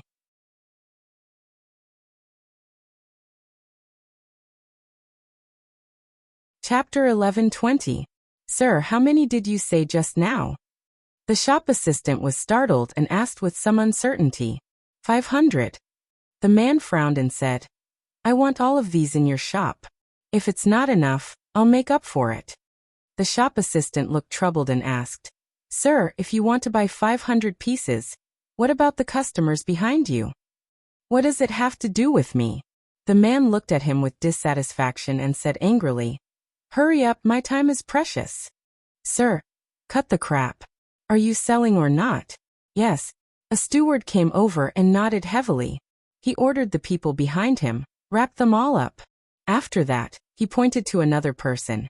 "You go and urgently transfer a batch of goods from the warehouse." The clothes in the shop were quickly packed and valued. Another shop assistant moved the new goods from the warehouse and hung them up again. A shop assistant walked to the second person and said, "Sir, please take a look first." "No need." The man waved his hand and said, "Pack them all up and make up for 500 pieces." The steward hesitated for a moment and said, "Sir, if you pack them all up, we won't have any stock in the shop." "That's none of my business." The man shook his head and said, "Since you're open for business and you've set the rules, I want 500 pieces. Not one more, not one less. Just tell me if you're selling or not." The steward looked at him and thought for a moment. He nodded and said, "Yes." Some customers behind them were dissatisfied. "What's wrong with you? You bought all of them. What should we do?" "Yes, you're not following the rules. Shopkeeper, you can't sell them to him." Hearing the objections of the customers behind them, A few strong men stepped forward and asked, "Who said we're unreasonable just now?" As the few of them stepped out, a terrifying aura pressed down on them. These people were obviously in cahoots. The few people who spoke just now immediately shut their mouths. The man turned around and said, "What are you waiting for? Pack them up." Outside the shop, the people who were still waiting in line were already in an uproar. What are they doing inside? Why haven't they come out after so long? Those inside, hurry up. There are so many people waiting outside. The crowd was in an uproar for a long time before the manager came out again and said apologetically, "I'm really sorry, everyone. All the stock in this store, including a batch of goods that were urgently transferred from the neighboring province, have been bought by the previous customers." A shop assistant came out and placed a sign that read "Sold Out" at the entrance of the hall.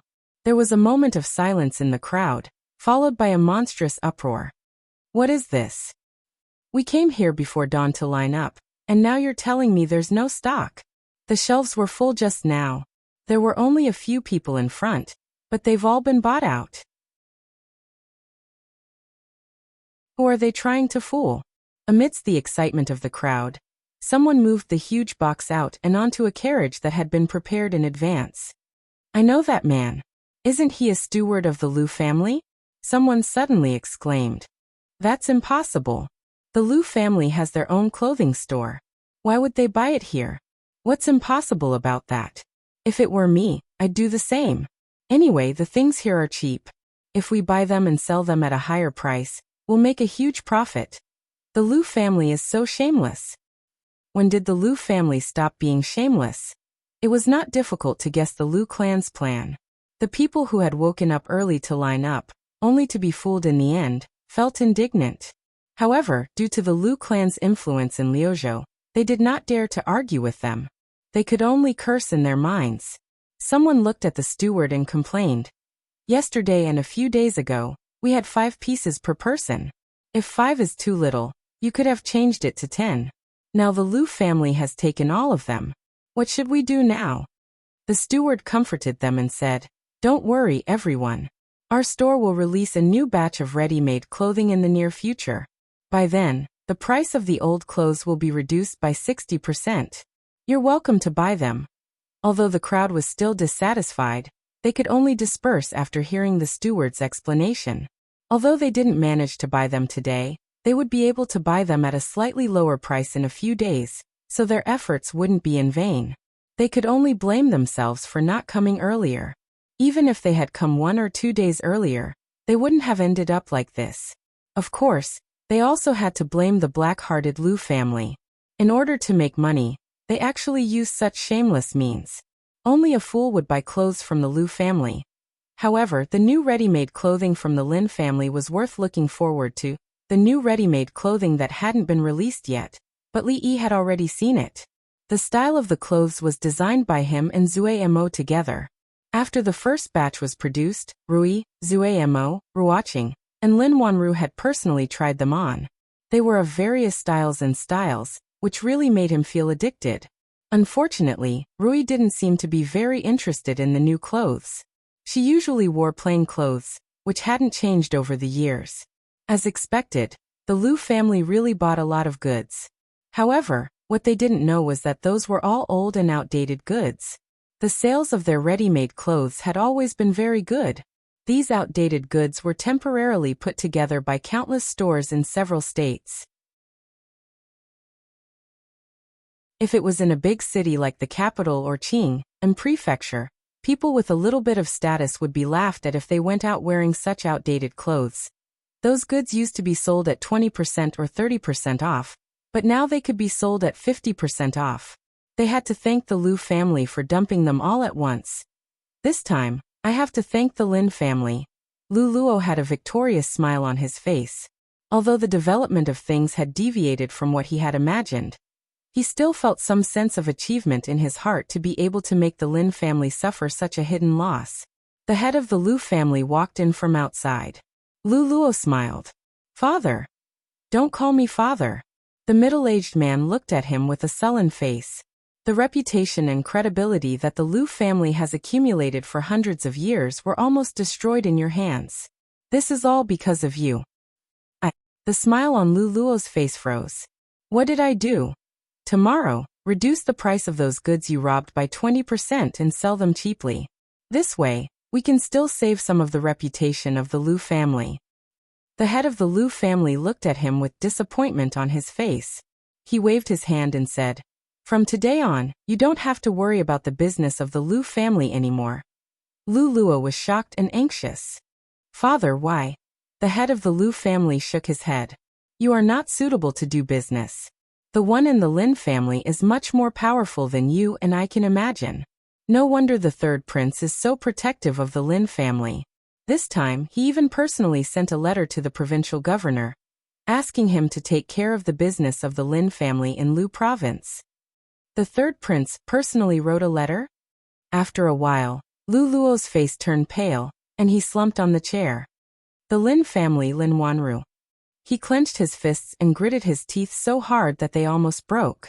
After a while, he stood up slowly and said in a hoarse voice, "Come, Brother Fong, when are you free? Teach me a few moves." In a shop, Lin Yong sat next to Fong. After thinking for a long time, he finally spoke. On the surface, the Lu family didn't seem to be doing anything. However, in the past few days, there had been people coming to the shop to make trouble. It was probably their last resort. He knew that he had some skills. However, after interacting with Fong recently, he deeply realized how big the gap between them was. Before Fong could answer, the shop suddenly became quiet. Lin Yong turned around and saw several people walking in. The person in the lead was an extremely tall and muscular man. He and old Fong were already tall and muscular enough, but this person was actually a head taller than the two of them, and a size more muscular. If they were called big men, then this man could only be described as a giant. "Who is in charge here?" the giant man asked loudly as soon as he entered the shop. His voice was rough. Fong stepped forward and walked up to him saying, "I am." Fong was very tall, but standing next to the giant man he looked like a little bird. Of course he was the bird. The giant man looked down at him and said, "You should pay the shelter fee for this month." Fong looked at him and asked, "Shelter fee?" "Yes." The giant man continued to look down at him and said, "All the shops on this street have to pay the shelter fee every month if they want to operate safely. This is the rule. Didn't you ask about it when you opened the shop?" Fong looked up at him, thought for a moment and asked, "What if we don't pay?" "Don't pay." The giant man sneered, grabbed his collar, and slapped the shelf next to him. The shelf suddenly shook. The giant man looked at him and said in a cold tone, "Do you know that a person like you, I alone can?" "Pa." Fong also slapped the shelf. The shelf didn't shake much, but when he took his hand away, there was a handprint on the shelf. He looked up at the giant man and asked, "What can a person like me do?" Looking at the deep handprint on the shelf, the muscles on the giant man's face visibly twitched. "Big brother, which gang do you work in?" He let go of Fong's collar, gently helped him smooth the wrinkles on his clothes, and said with a smile, "An expert like you can beat 10 of me."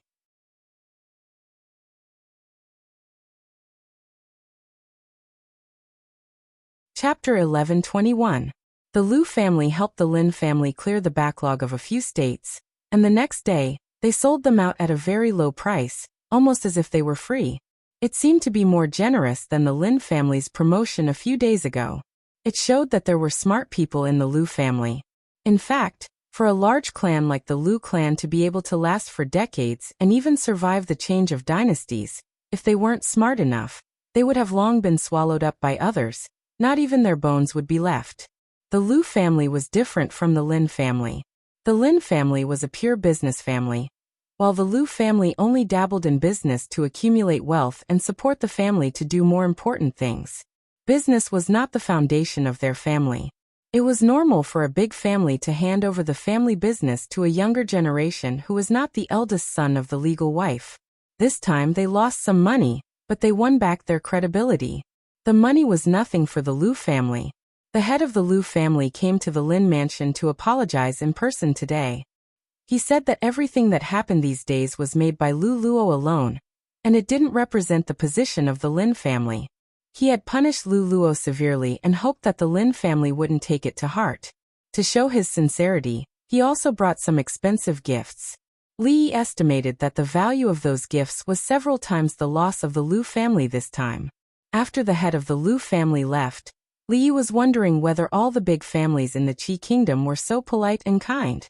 At this time, the provincial governor of Liuzhou came to visit. Although the provincial governor didn't bring any gifts, his attitude was better than that of the head of the Lu family. He said that if the Lin family encountered any difficulties in Liuzhou, they could just ask him. As the governor of Liuzhou, he would never let the Lin family suffer. Li Yi didn't believe that the head of the Lu family and the provincial governor came to show goodwill to the Lin family, because they had nothing better to do. There must be some other reason. Lin Wanru walked over and sat opposite him. She said, "These years, almost every time the Lin family went to a province, it was like this. Every time we go to a province to expand our business, the third prince will personally write a letter to the provincial governor of that province. Among these people, there are people who are originally on the third prince's side, and there are also people who are not willing to offend him for these things. Thus, in the past few years, we have traveled all over the Qi kingdom without meeting any major obstacles." Lin Wanru looked at him and asked confusedly, "What did you say to the third prince when you left Fengzhou?" "Nothing," Li Yi said in surprise. "I just asked him to take care of the Lin family." These years, the third prince had done more than just take care of the Lin family. Lin Wanru stared at Li Yi. She didn't believe that the third prince would spare no effort to support the Lin family just because of what he said years ago. Maybe it's because I helped him before.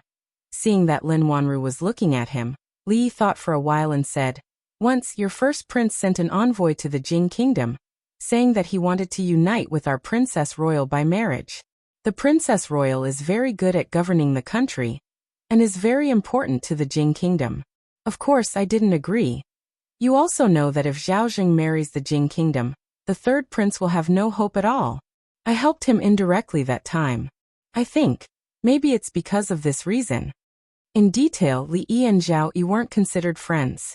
Back then, Zhao Yi brought a group of subordinates to humiliate the Jing kingdom, but Li Yi returned the favor.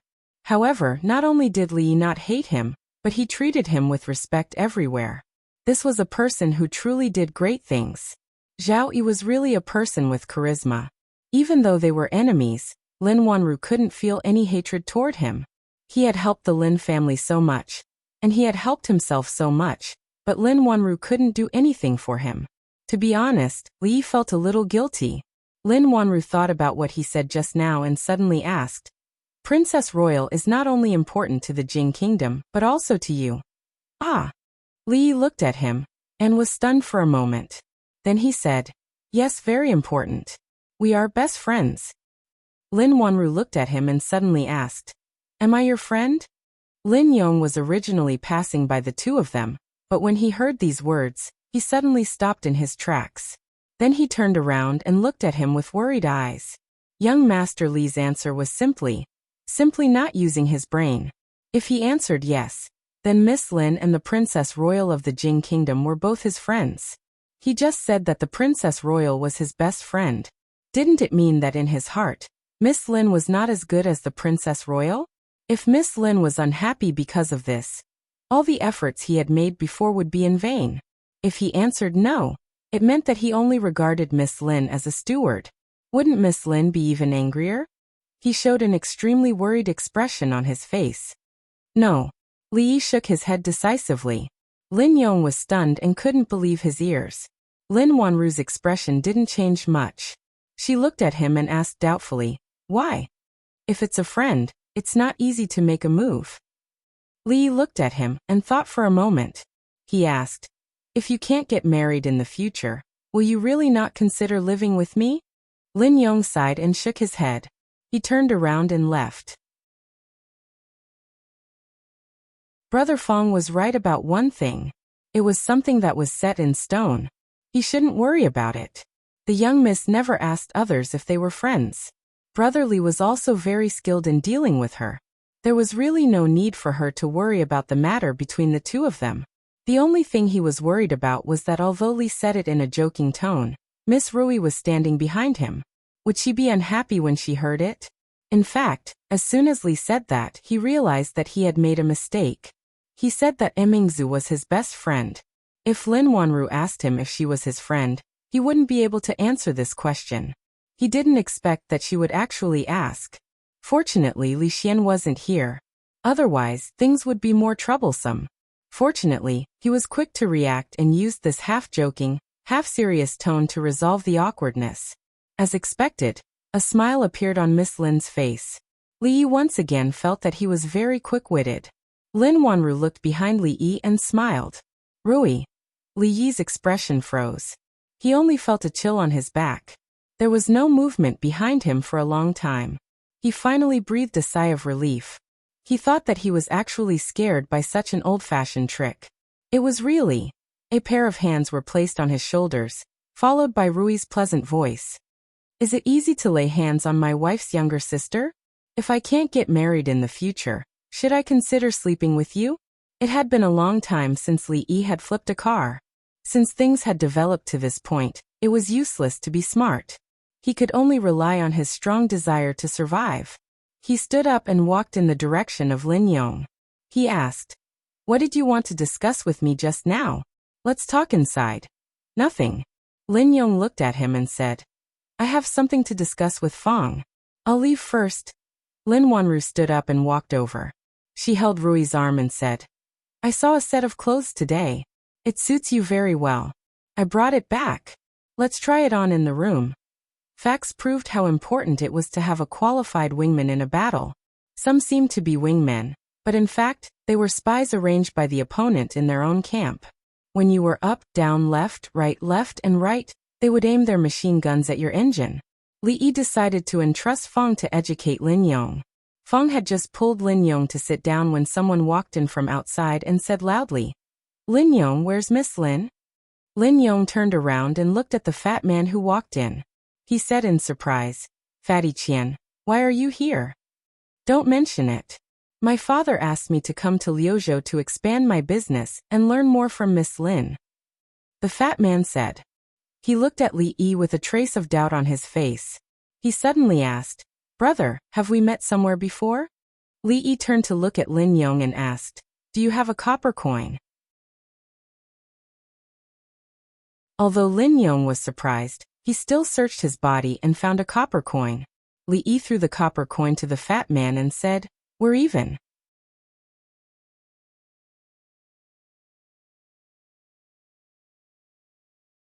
Chapter 11:22.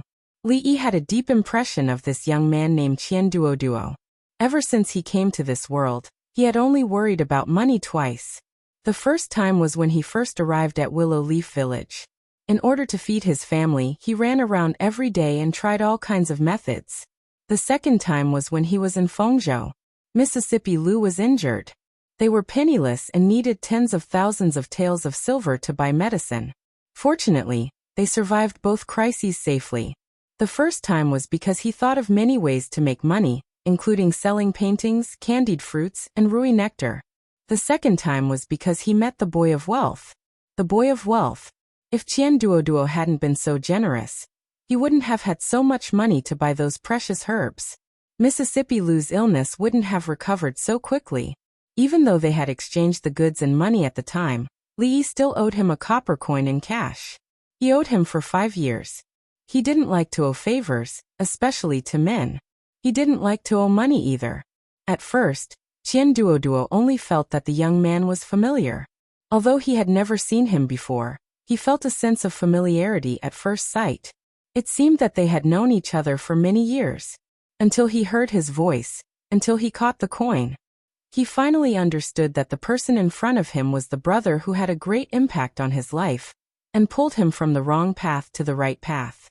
In this life, there were two people who had a great impact on him. The first was his father, who had given birth to him and raised him. He had taught him how to be a qualified businessman. The second was the brother in front of him. He had helped him regain his confidence when he was at the lowest point of his life. He had helped him find the direction of his life. From then on, he had stepped into a new world. He sat down opposite Li Yi and looked at the copper coin in his hand. He thought for a moment and suddenly asked, "Brother, have you heard of the saying 9 out and 13 back?"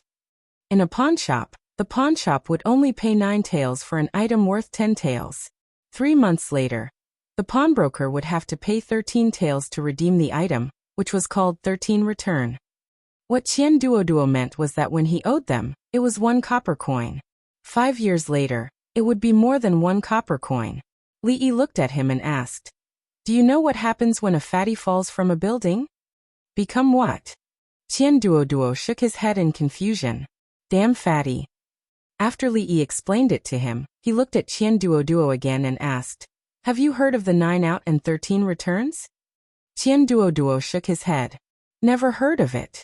The relationship between the Lin family and the Li family was only known to a limited number of people.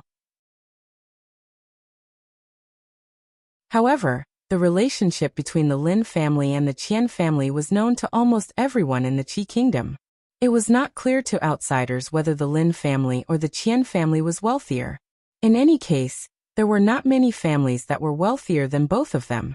Starting from a small Feng state city, the Lin family and the Qian family had been supporting each other for the past few years. To be precise, when the Lin family was still a small family, the Qian family had started to use their family's resources to support the Lin family. Later on, the two families advanced side by side and benefited from each other. Step by step, they became the two giants in the business world of the Qi kingdom. Feng state, where the Lin family was located, was Zhao Yi's territory. Back then, Li Yi had only asked him to take care of the Lin family.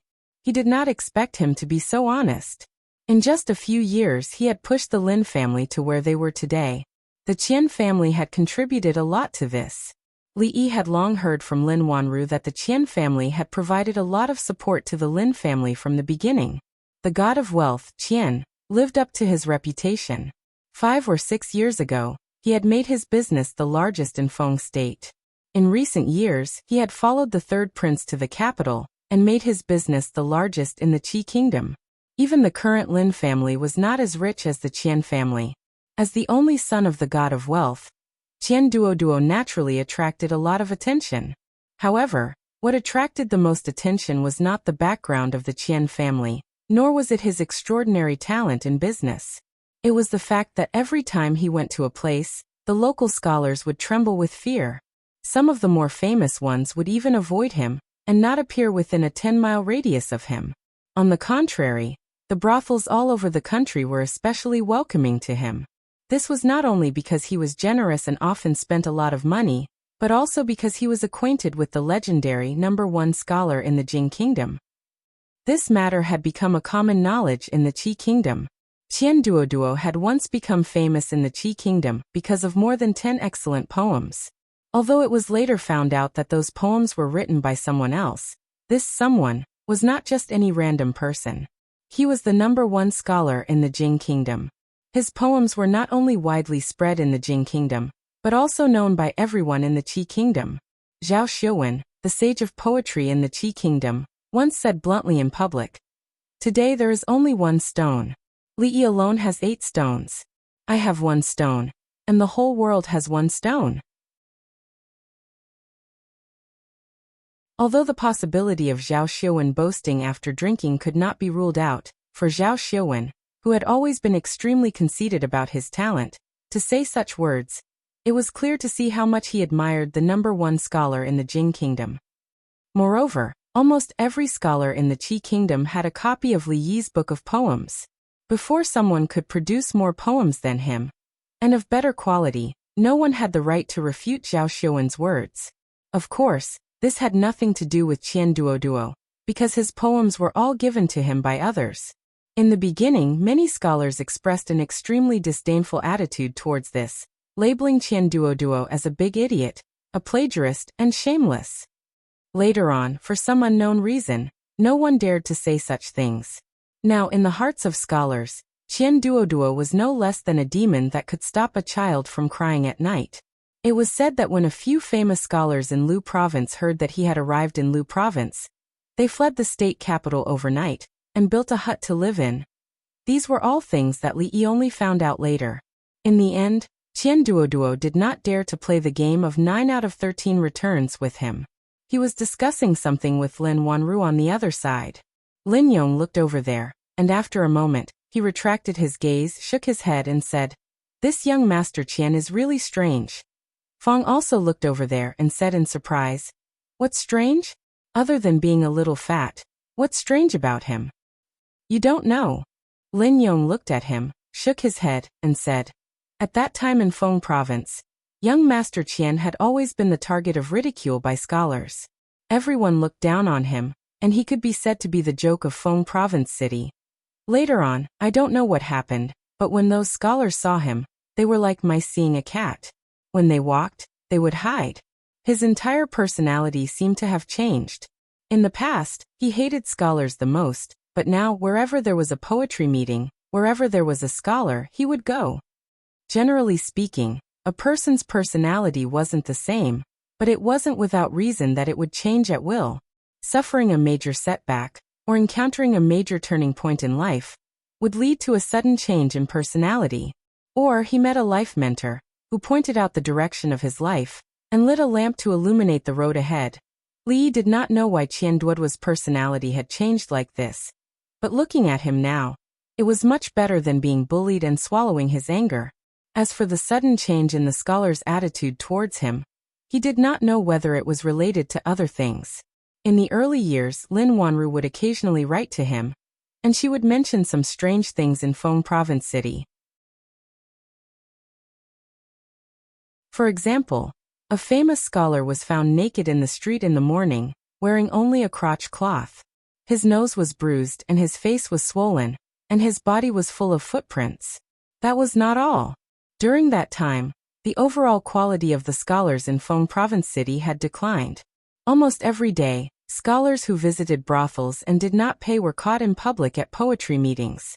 It was not uncommon for scholars to abandon their wives and children, and their first wives and children came to find them. Even scholars with the highest quality were like this. In recent years, Zhao Yi only cared about fighting for the throne, and neglected the management of Feng Province, running naked in the street, visiting brothels without paying, abandoning his wife and children. The moral degeneration of the world. The moral degeneration of the world.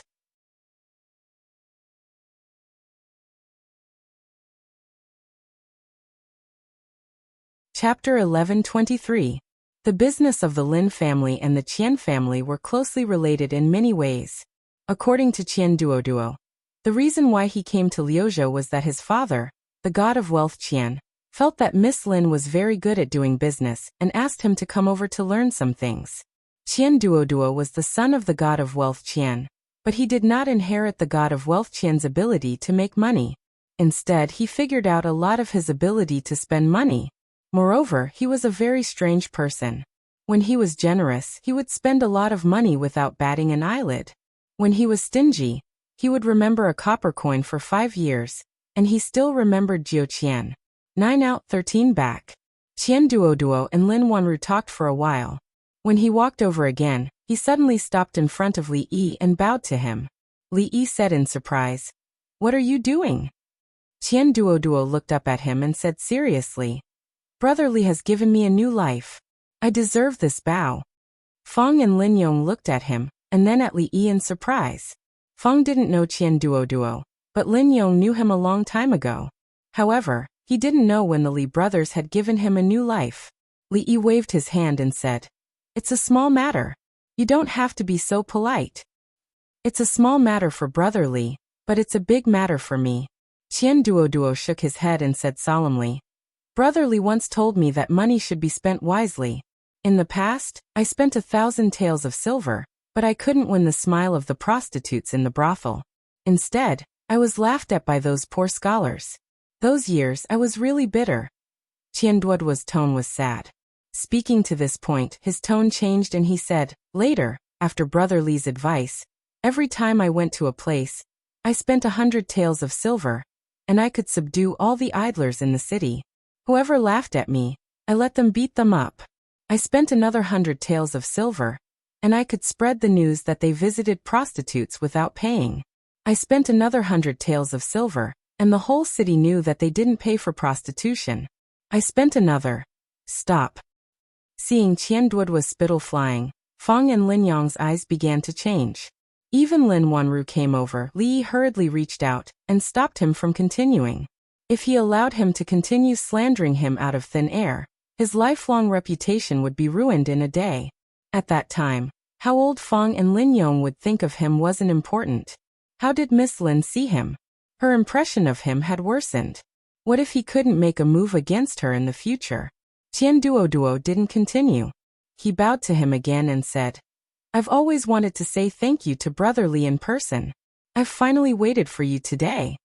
To Li of Li Chiu, but to him Qian Duoduo, this was the light that tore open the darkness, and it established a new direction for his life. It allowed him to be reborn, to hold his head high, and to become a new man. Kindness was akin to giving him a new lease on life. Lin Wanru looked at Li Yi with interest, as if she was getting to know him all over again. Li Yi took a deep breath, looked at Qian Duoduo, and changed the topic. "You said you just came from the capital. How is the situation in the capital? Is the third prince doing well?" "The third prince has always been good." Qian Duoduo nodded and said, "Regarding how to deal with those sanctimonious so-called scholars, I have accumulated some experience in the past few years, and have many new ideas. Brotherly, do you want to hear them?" "No, I'm not interested." Li Yi shook his head and said, "Why don't you tell me the situation in the capital in detail? How is the fight between the third prince and the first prince going?" Qian Duoduo was very regretful. He was very experienced in dealing with those sanctimonious beasts in human clothing. Brotherly was clearly his bosom friend, his guide, but he had to say these words that went against his heart. He could only sigh and say, "The third prince and the first prince should be evenly matched right now." The information that Li Yi got from others was naturally not as good as Zhao Yi's. Although the god of wealth Qian was not an official, Zhao Yi had countless counselors around him, but no one could replace the god of wealth Qian. He was Zhao Yi's god of wealth. Whether it was governing the country or rebelling, he could have no one by his side, but it was impossible for him to have no god of wealth Qian. Even Li Yi admired Zhao Yi's accuracy in judging people. Not only was he accurate, but he was also good at using people. He could use his charisma to make those people loyal to him. Since ancient times, those who achieved great things all had this quality. Although Li Xian was the emperor of the Jing kingdom and the master of the most powerful country in the surrounding area, he was far behind Zhao Yi in terms of personal ability, governing the country, and using people. However, Li Xian also had his charisma. His charisma was foolishness. This kind of foolishness was fully revealed when he broke into the King of Shu's mansion alone and slapped Qin Yu in the face, and when he violently beat up the King of Shu with him in front of the civil and military officials. However, a fool had a fool's luck. Therefore, his life was smooth and he easily reached the peak of his life. Compared to a smart person like Zhao Yi, Li Yi preferred the foolish Li Xian. Zhao Yi was indeed very capable. This ability was shown when he was young. He managed the remote Feng province into a prosperous place, second only to the capital of the Qi kingdom. He had countless talents around him. Although he was not the crown prince, he had won the support of more than half of the officials in the imperial court. He could compete with the crown prince for the supreme position. It could be said that the current him was the most dazzling star in the night sky of the Qi kingdom. Most of the younger officials in the imperial court and officialdom of the Qi kingdom had been recruited by Zhao Yi. Due to several incidents, the first prince had lost the support of the people. However, the crown prince was still the crown prince. He still gathered a group of conservative old officials around him. Although the number of people was smaller, each of them held a high position and held great power. Their influence was more or less balanced with the third prince's. Nowadays, the emperor of the Qi kingdom was no longer involved in the affairs of the imperial court. The first prince was in charge of the affairs of the imperial court, while the third prince exercised the power of supervision. Both sides competed with each other. Whenever one side lost its balance, the emperor of the Qi kingdom would step in and intervene until the balance was restored. When Li Yi learned about these things from Qian Duoduo, he had a rough idea of the emperor of the Qi kingdom's thoughts. The emperor was balancing the powers in the imperial court. As long as one side was too powerful, the emperor might not live to the day he died of old age. He was also sharpening his blade. It did not matter whether Zhao Yi was the blade or Zhao Zheng was the blade. Both of them had scruples. Only when they had scruples could they grow. From the standpoint of the entire Qi kingdom, no matter who became the emperor in the end, their growth would be beneficial to the Qi kingdom. This was different from the former emperor. The former emperor would personally sweep away all obstacles for Li Xian, stabilizing the country and intimidating foreign enemies. Then he would hand over this great land to him in one piece. As for the former emperor himself, he would not be able to see the empire he had conquered. The emperor of the Qi kingdom was a successful emperor. So was the former emperor. Under his leadership, the power of the Jing kingdom had reached the pinnacle since the founding of the kingdom. The prosperous era under the rule of Li Xian was just a continuation of the previous prosperous era. However, unlike the emperor of the Qi kingdom, the former emperor was not only a good emperor, but also a good father. If things were really as Li Yi had predicted, the balanced situation in the Qi kingdom, barring any accidents, such as the sudden death of the emperor of the Qi kingdom, Zhao Yi's rebellion, or Zhao Zheng's rebellion, would still be maintained for a long time. At the side, Qian Duoduo turned to look at Lin Wanru and said, "Sister Wanru, please teach me a few more tricks to do business. Otherwise, if my father asks about it, I won't be able to answer to him." Lin Wanru smiled and pointed at Li Yi. She said, "You should ask your brother Li. He knows more than I do. He definitely won't let you down." Miss Lin had been spending all her time learning from Mississippi Lu recently on how to become a young fairy. Naturally, she had no time to teach Qian Duoduo. They were all friends. When a friend was in trouble, Qian Duoduo would be willing to sacrifice himself, much less stand up for him. Li Yi looked at Qian Duoduo and said, "In this world, there are actually many things that are common. Whether it's doing business, going to war, or fighting for the throne, there are many things in common that can be learned from. Let's take the third prince and the eldest prince's fight for the throne as an example." 2 hours later, Li Yi looked at him and said, "Conspiring and sowing discord. These methods can not only be used in the fight for the throne. In fact, with a little flexibility, they can also be used in the battle for business." Hearing this, Qian Duoduo was startled. He said, "The third prince and the eldest prince didn't use these methods in the fight for the throne." Li Yi was startled. He waved his hand and said, "They didn't use them, they didn't use them." Qian Duoduo nodded and said, "It's a pity. If they had used them, I would be able to answer to my father when I return." Li Yi looked at him for a long time. He sighed and said, "Duoduo." Qian Duoduo raised his head and looked at him.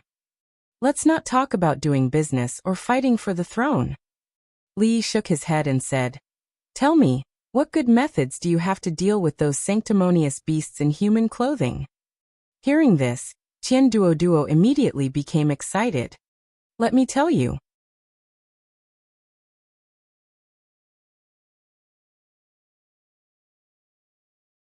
Chapter 1124. In fact, Li Yi was not good at being a teacher, not at all. Whether in Willow Village or in the Imperial Palace, he taught those children, the Pope, the Princess, and the Pope with a playful attitude. Apart from Qian Duoduo, the only person who could make him break down knowledge and feed it to him bit by bit was Li Han. Li Han was now the dean of the College of Mathematics in the Jing Kingdom. He had full power and was envied by all the princes. Qian Duoduo was now the leader of the Qi Kingdom. Qi Kingdom, the Qi Kingdom's anti-scholars alliance. Although he was the only one in this alliance, he could make all the fake scholars in the Qi Kingdom turn pale at the mention of Qian Duoduo's name. In terms of achievements, he was not inferior to Li Han. If he wrote a book named 99 Ways to Deal with a Hypocrite, How to Slap a Hypocrite in the Face, and 100 Ways to Slap a Face of the Qian family, it might sell well in the Qi Kingdom and Jing Kingdom. However, his achievements were not in the business world or the imperial court. His achievements were in slapping people's faces. In this aspect, he had surpassed his master. Li Yi really could not teach him anything. After understanding the situation in the capital of the Qi Kingdom, this was the only thing he could do for him and the third prince. Qian Duoduo, on the other hand, wanted to stay here for a few more days. Over the past few days, he seemed to have understood something from his conversation with Li Yi, But at the same time he seemed to have understood nothing at all. Perhaps after a few more days of conversation, that layer of window paper would be revealed. However, if he did not go back, he would have to stay in Liuzhou for the new year this year. His father, the god of wealth, once set a rule that no matter how big the business of the Qian family was, no matter how busy they were, they had to go home for the new year. Since he was very young, his father did not accompany him. He was always traveling outside, and sometimes he could not see his father for several months. However, every New Year's Eve, the Lantern Festival, the Mid-Autumn Festival, and the Double Ninth Festival, his father would always appear without exception. Both his parents were in the capital. If he did not go back before the new year, his father would definitely break his legs. Brotherly Sister Wanru, goodbye? Qian Duoduo sat in the carriage and waved to the back with a look of reluctance. He didn't have many friends, and he didn't have any like-minded friends. Those people surrounded him either for his money or for his money. For this reason, he didn't know how many people flattered him. Listening to them made him feel a little nauseous. His appetite was greatly reduced, and he hadn't put on weight for several years. Li casually waved his hand and walked back to the courtyard. After communicating with Qian Duoduo in depth, he realized that there really were people in this world who were even more foolish than Li Xian. This time, he might have really wasted his breath. It was almost New Year's Day. Ruoqing was already a few months pregnant, and her pregnancy was starting to show. Zui Mo supported her and paced in the courtyard. Li Duan could already pull Li Mu to play on the swing with him. With Yong Ning by his side to protect him, there would be no accidents. Lin Wanru also spent New Year's Day in Liuzhou this year. A long time ago, the Lin family didn't care about her at all. In these years, even during New Year's Day, she was still traveling outside to expand her business. This was the third year after the change of the era of the Jing Kingdom. It had been more than 3 years since Li Yi returned to the Jing Kingdom. It was the 4th year of Jing Ping. No matter what, it was time for the family to reunite. Qi Kingdom, the capital, the Qian family. The capital was the most prosperous place in the Qi Kingdom. God knew how many powerful families lived in it. They could stir up the entire Qi Kingdom with a single move. The Qian family might not be the most powerful family in the Qi Kingdom, but they were the richest. No clan was rich enough to place 2 pure gold lions in front of their house. Other clans were rich enough to hide their wealth, but the Qian clan clearly told everyone that the Qian clan was very rich, very rich. In the capital, such a showy family usually didn't have a good end. But the Qian family didn't seem to care at all. When there were disasters in other provinces, the Qian family donated the most money and often gave porridge and rice. Their good reputation spread throughout the capital. In recent years, not only were they not suppressed, but the gold lions in front of their house were getting bigger and bigger. When Qian Duoduo stepped into the house, he heard a dissatisfied voice. The god of fortune Qian walked out of the hall with a big belly and glanced at him. You still know to come back. It's New Year's Eve in 2 days. Qian Duoduo walked over and said, I'm learning how to do business from Sister Wanru. I accidentally delayed it. The god of fortune Qian snorted. If you have half of Miss Lin's ability, I can die in peace now. Qian Duoduo hurriedly said, Father, don't die so early. Otherwise, the Qian family's wealth will be squandered by me sooner or later. When the god of fortune Qian picked up the broom in the yard, Qian Duoduo had already run away. The god of fortune Qian pointed at Qian Duoduo's back and scolded. Bastard, if you are enlightened, marry a wife, have a son, and leave the Qian family descendants. It doesn't matter if I die now. What's the matter, god of fortune? Why are you so angry? A voice came from the door. The god of fortune Qian looked back and said, What kind of wind blew today that blew you two here again? Yang Yanzhou and Zhao Shiwen cupped their hands to him at the same time and said, Let's talk inside. Father, the tea is here.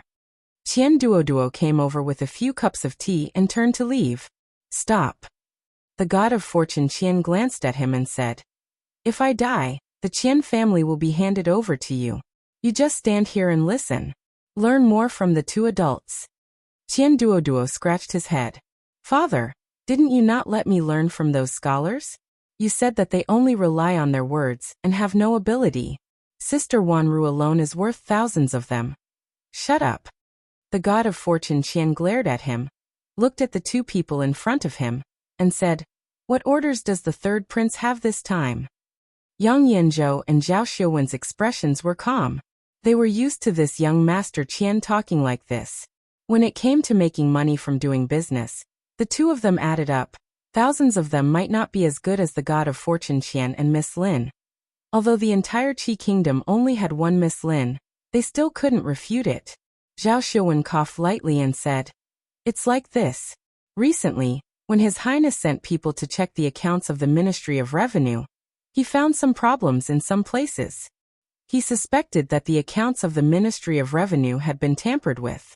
However, the method of the person who made the accounts was really clever. His Highness sent people to check several times, but they didn't find any more clues."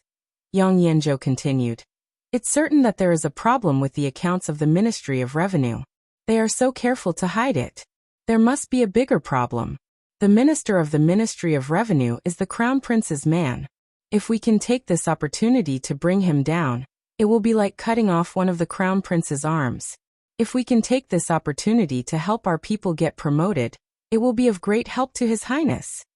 The god of fortune Qian looked at them and asked, "You want me to help check the accounts?" Yang Yanzhou and Zhao Xiuwen nodded at the same time. The god of fortune has a discerning eye. Anything related to money, no matter how strange it is, can't escape your eyes. "I got it." The god of fortune Qian nodded and said, "Now His Highness and the Crown Prince are evenly matched.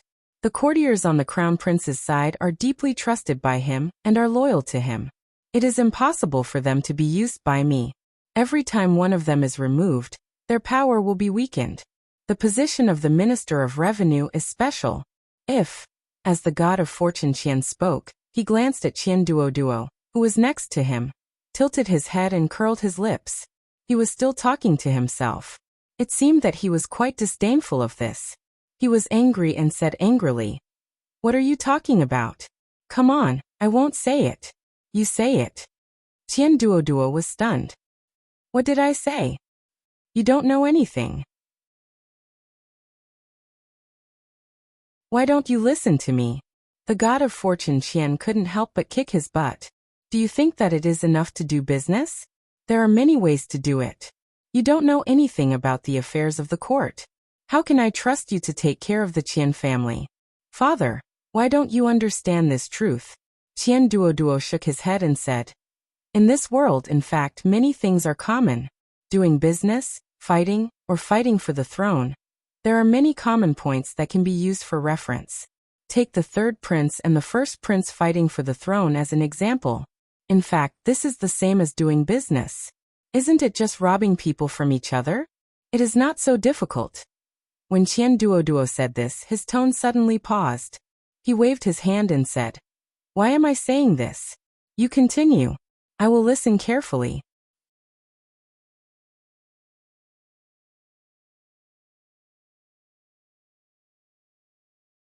Chapter 1125.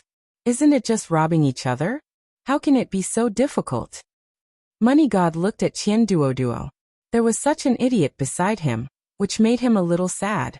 What made him even sadder was that this idiot was his son. In the battle for the throne, not only did the civil and military officials in the court have to take sides, but the third prince and the eldest prince also had to try their best to win over the courtiers and strengthen their own forces. In the past few years, both sides had tried their best to suppress their opponents and strengthen themselves. The first prince had instigated many of the third prince's subordinates to rebel, and the third prince had also dragged many of the first prince's subordinates into the water. Now the two sides were almost in a stalemate. Every step forward was exceptionally difficult. The third prince had countless counselors under his command, but they had not been able to expand the advantage. How could Qian Duoduo speak such arrogant words? Money God was so angry that he laughed.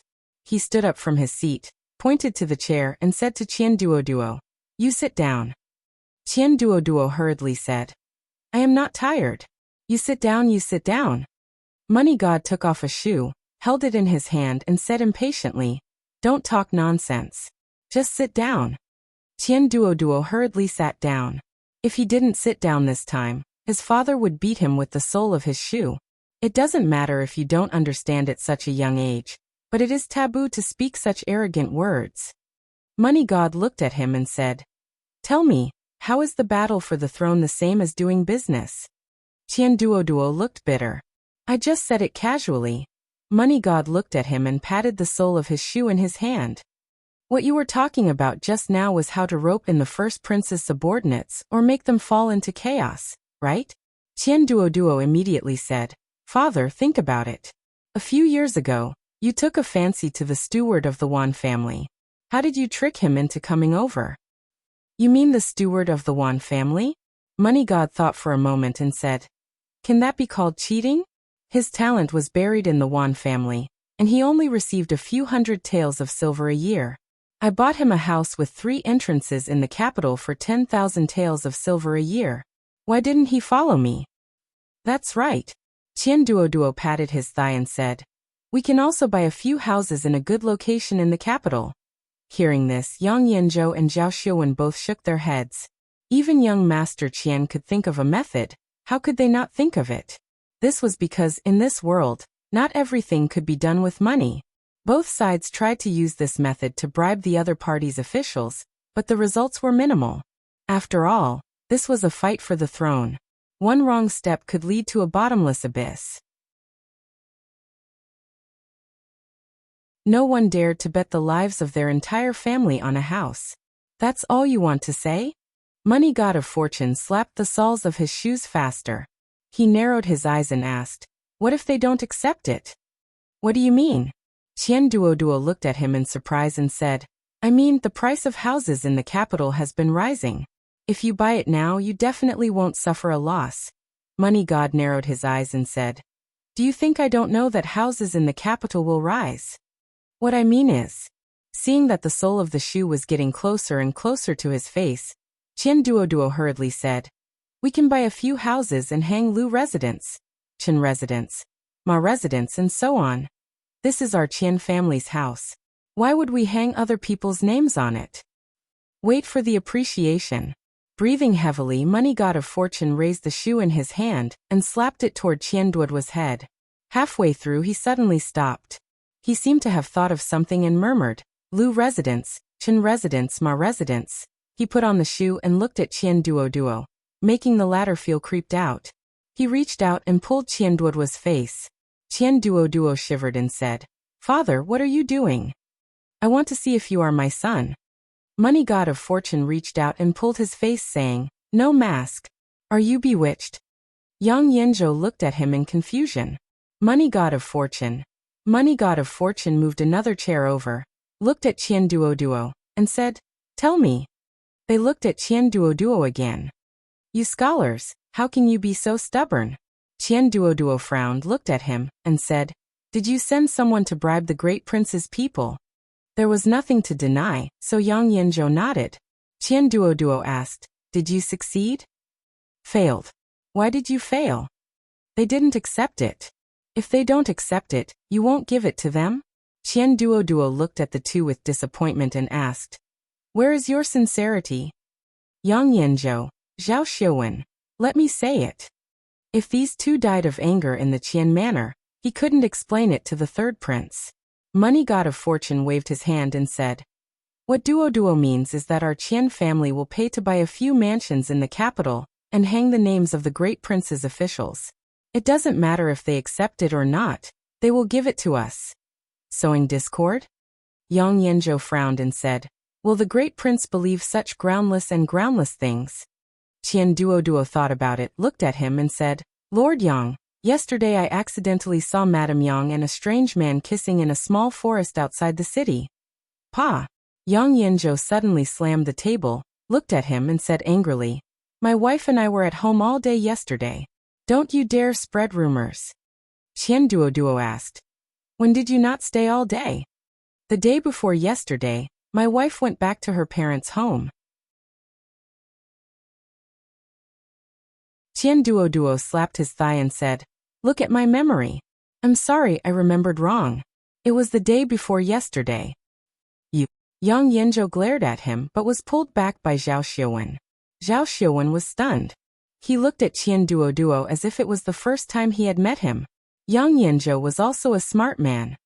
He had only been impulsive after hearing those filthy words. After calming down, he immediately understood the crux of the matter. Before this, the two sides had tried to rope each other in and instigate defection. Who knew how much money had been promised, but they had not made much progress. Qian Duoduo's words today had provided them with another way of thinking. If they could not bring those people under their command, then let them create chaos from within. However, they had tried to sow discord between the great prince and his officials, but it had little effect. After all, no one was a fool and would not fall for those clumsy schemes. Yang Yanzhou was still somewhat depressed and asked, "What if the great prince does not believe it?" "It's up to you whether you believe it or not." Qian Duoduo pursed his lips and said, "In any case, buying a house will not be a loss. I can hang the name of whoever I want in my house. It's fine even if I don't hang my name. When the time comes, we will send our imperial censors to visit the homes of those officials often, drink tea, and investigate whether they appear honest on the surface, but are secretly extravagant and lascivious." This time, not only did Yang Yanzhou and Zhao Xiaowen look at him differently, but even the god of fortune looked at him with a strange gaze. The third prince was in charge of supervision. More than half of the imperial censors in the court were their people. If these censors visited the homes of the great prince's officials every few days, the great prince would not be able to sleep well. They also could not keep the censors out of the door. Even the great prince did not dare to do so. If he did, it would be revealing that he had a guilty conscience. A smile appeared on Zhao Xiaowen's face. He clapped his hands and said, "What a good way to sow discord." Qian Duoduo looked at him contemptuously and said, "Where have you scholars gone? You can't even think of this. Have you read Plum's Art of War? Have you read the 36 Stratagems?" Zhao Xiaowen suddenly looked at him and asked, "These two books only exist in the Jing Kingdom's military. It's rare for outsiders to see them. Have you seen them before?" Qian Duoduo patted his chest and said, 100,000 taels of silver. I'll lend it to you for 3 days. No bargaining." Zhao Xiaowen and Yang Yanzhou hurriedly left. It was unknown if they really had something urgent to attend to, or if they were frightened by the 100,000 taels of silver. Money God of Fortune squinted at Qian Duoduo and asked, "Tell me honestly, who taught you this?" Thinking of Li Yi's reminder, Qian Duoduo looked at him and said sincerely, "Dad, I won't hide it from you. Actually, one day, I suddenly had a flash of inspiration, and then these things appeared." The plan he had just described was almost tailor-made for the third prince. The god of wealth knew his son very well. If he didn't have a master behind him, then he was possessed by a ghost. From the looks of it now, it was the latter. "Tie the young master up for me." Money God of Wealth waved his hand and said to the 2 servants at the door, "Take him to the Qian family's ancestral hall and invite some monks and Taoists over." He looked at Qian Duoduo, who was stunned on the spot, and said with a guilty expression, "Duoduo, I'm sorry. If I didn't let you go out, you wouldn't have been possessed by a ghost."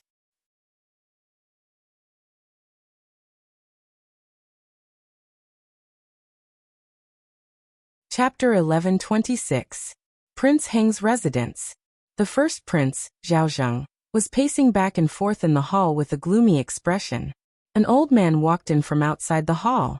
Zhao Zheng raised his head and asked, "Have Zhao Yi's men been visiting us frequently these days?" The old man nodded and said, "It's the new year. In order to put an end to the extravagance and debauchery in the capital, it's normal for the censors to visit us frequently." "Normal?" Zhao Zheng snorted and said, "If it's normal, why do they only pay attention to I's men?" The old man was startled and asked, "Your Highness, you mean?" Zhao Zheng looked at him and asked, "I heard that Zhao Yi's subordinate, the god of wealth Qian, has bought a few more manors in the capital?" The conflict between the third prince and the first prince had reached an irreconcilable level. They would naturally pay more attention to the important figures around the third prince. The old man nodded and said, "The Qian clan already has several manors in the capital. It's a bit sudden for them to buy these manors for no reason. I have already asked the previous owners of those manors in secret. According to them, the god of wealth Qian was interested in the value of those manors, and concluded that they would increase in the short term. They were in a hurry to use the money and sold the manors after a few days. Increase? Zhao Zheng raised his voice and said, I think it's a cover-up. Your Highness, you mean? The old man was startled and then shook his head and said, Your Highness, you should trust those lords. They are loyal to your Highness and would never be tempted by money to betray your Highness. Of course I know. Zhao Zheng waved his hand and said, I'm afraid this is another trap set by Zhao Yi. He is crafty. If I suspect the lords, won't I be playing into his hands? I am not that stupid, he sneered and said. Prepare a few generous gifts and send them to the manors of those lords. Your Highness is wise. The old man cupped his hands and slowly retreated. Zhao Zheng walked around the hall for a while before returning to the table and sitting down. A trace of doubt appeared on his face again. Later on, I thought that it would be better if we don't hang any plaques on those residences. We can't be too deliberate. We should let the crown prince guess for himself. In the Qian estate, Qian Duoduo looked at the people below and spoke with fervor and assurance. The third imperial prince is broad-minded. This method is useless against the third imperial prince, but the first imperial prince is narrow-minded. After this incident, even if he doesn't seem to care on the surface, and even if he tries to cover it up and show kindness to those few clans, a seed of doubt will surely be planted in his heart. As long as we persevere, water it diligently, and loosen the soil, the seed of doubt in his heart will grow into a towering tree. When the first prince no longer trusts them, that will be the time to test everyone. I don't think I need to teach you how to win them over to the third prince's side, right? That was the end of Qian Duoduo's small class. When everyone left, they cupped their hands to the god of wealth. Young Master Qian is wise. Brother god of wealth has a successor. If this plan can succeed, the balance between the crown prince and the third imperial prince in the court will be completely broken. At that time, the advantage of the crown prince's identity will be gone. Congratulations to the third imperial prince first. After everyone left, the god of wealth looked at Qian Duoduo, who was holding the teapot and drinking, and said, How can you be so sure that the first imperial prince won't trust them? Qian Duoduo smiled mysteriously. I have my own brilliant plan. The god of wealth narrowed his eyes and silently took off his shoes. Brilliant plan. Brilliant plan? Who gave you the right to call me a brilliant plan? Who asked you to keep me guessing in front of me? After he felt better, the god of wealth put on his shoes, looked at him and said, What else is in your stomach? Pour it out together. Qian Duoduo shrank in the corner, covered his head and whispered, Father, this is not evil. This is a scheme, a scheme. The god of wealth silently took off his shoes again. After a while, the god of wealth touched the short beard on his chin, and fell into deep thought. Qian Duoduo looked proud and said, Father, what do you think of my method? He was indeed proud in his heart. Although these methods were taught to him by Brother Li, what Brother Li taught him was the strategy used in the business world. After he drew inferences and made multiple associations, it could also be used in the fight for power in the imperial court. At least half of it was his painstaking effort. The god of wealth looked at him, turned around, and walked out of the door. He ordered his servants, Invite more monks and Taoists. The Ministry of Revenue, one of the 6 ministries of the imperial court, was in charge of money and grain. Among the 6 ministries, although the Ministry of Rights was the head, the Ministry of Rights had no power. The Ministry of Personnel, which was in charge of the officials of the world, and the Ministry of Revenue, which was in charge of money and grain, were the 2 most powerful departments in the 6 ministries. The Minister of Revenue, Cuijiang, was quite worried recently. It was not because of the mistakes in the work of the Ministry of Revenue, nor was it because the first imperial prince was at a disadvantage in the struggle for power with the third imperial prince. What he was worried about was that during the new year, several imperial censors from the censorate would come to his manor to drink tea every few days. They practically treated the Chui Manor as their second yamen. Although the Ministry of Revenue was the most profitable yamen in the imperial court, everything had to have evidence. He could not be guarded against like a thief just because he was in charge of the Ministry of Revenue. These days he had to eat fewer dishes at home because he was afraid that the imperial censors would see him and say that he, Cui Jiang, was extravagant and had embezzled money from the national treasury for personal use. It was impossible to reason with these imperial censors. If he did not let them in, it would be like he had a guilty conscience.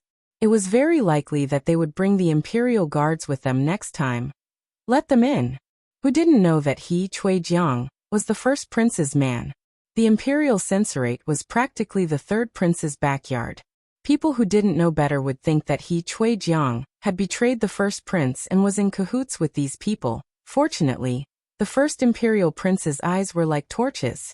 Not only did he not blame him, but he also sent a generous gift, which made Cui Jiang feel relieved. On this day, Cui Jiang was drinking tea in the manor when a housekeeper walked in. He looked at him and said, "Sir, those imperial censors are here again." Cui Jiang had not even finished drinking his tea when he spat it all out. Was there an end to it? Was there an end to it? Cui Jiang stood up angrily.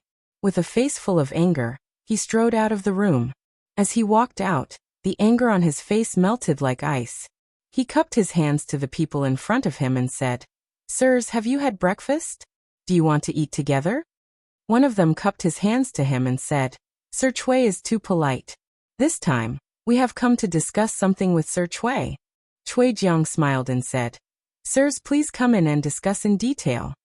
The few people walked into the hall. One of the imperial censors looked outside and said, "Bring them in." A few servants immediately brought in 2 large boxes and placed them on the ground, making a heavy sound. They wiped the sweat from their foreheads and let out a long sigh before bowing and saying their goodbyes. Cui Jiang revealed a puzzled expression and asked, "This is?" The imperial censor looked at him and said, "Sir Cui is a smart person. This official will not beat around the bush. As long as Sir Cui is willing to pledge loyalty to the third prince, Sir Cui will accept these 2 boxes of gold today." Cui Jiang's expression changed, and his voice immediately became cold. "What do you mean by this?" The man smiled slightly. "Sir Cui is a smart person and understands what this official means." Cui Jiang sneered. "This official is loyal to His Majesty and also to His Royal Highness the Crown Prince. When you go back, please pass this message to the third prince. If the third prince becomes the crown prince, even without these boxes, this official will still be loyal to him." The imperial censor's expression darkened. Sir Cui really won't accept it. Cui Jiang's attitude was firm. "No." The imperial censor looked at him and suddenly smiled. He waved his hand and said, "Open it." The 2 people behind him opened the boxes. Cui Jiang's eyes glanced inside and his expression froze. There was no gold in the boxes. It was clearly 2 huge stones. The imperial censor smiled and cupped his hands. "Sir Cui is in a high position and is not tempted by money.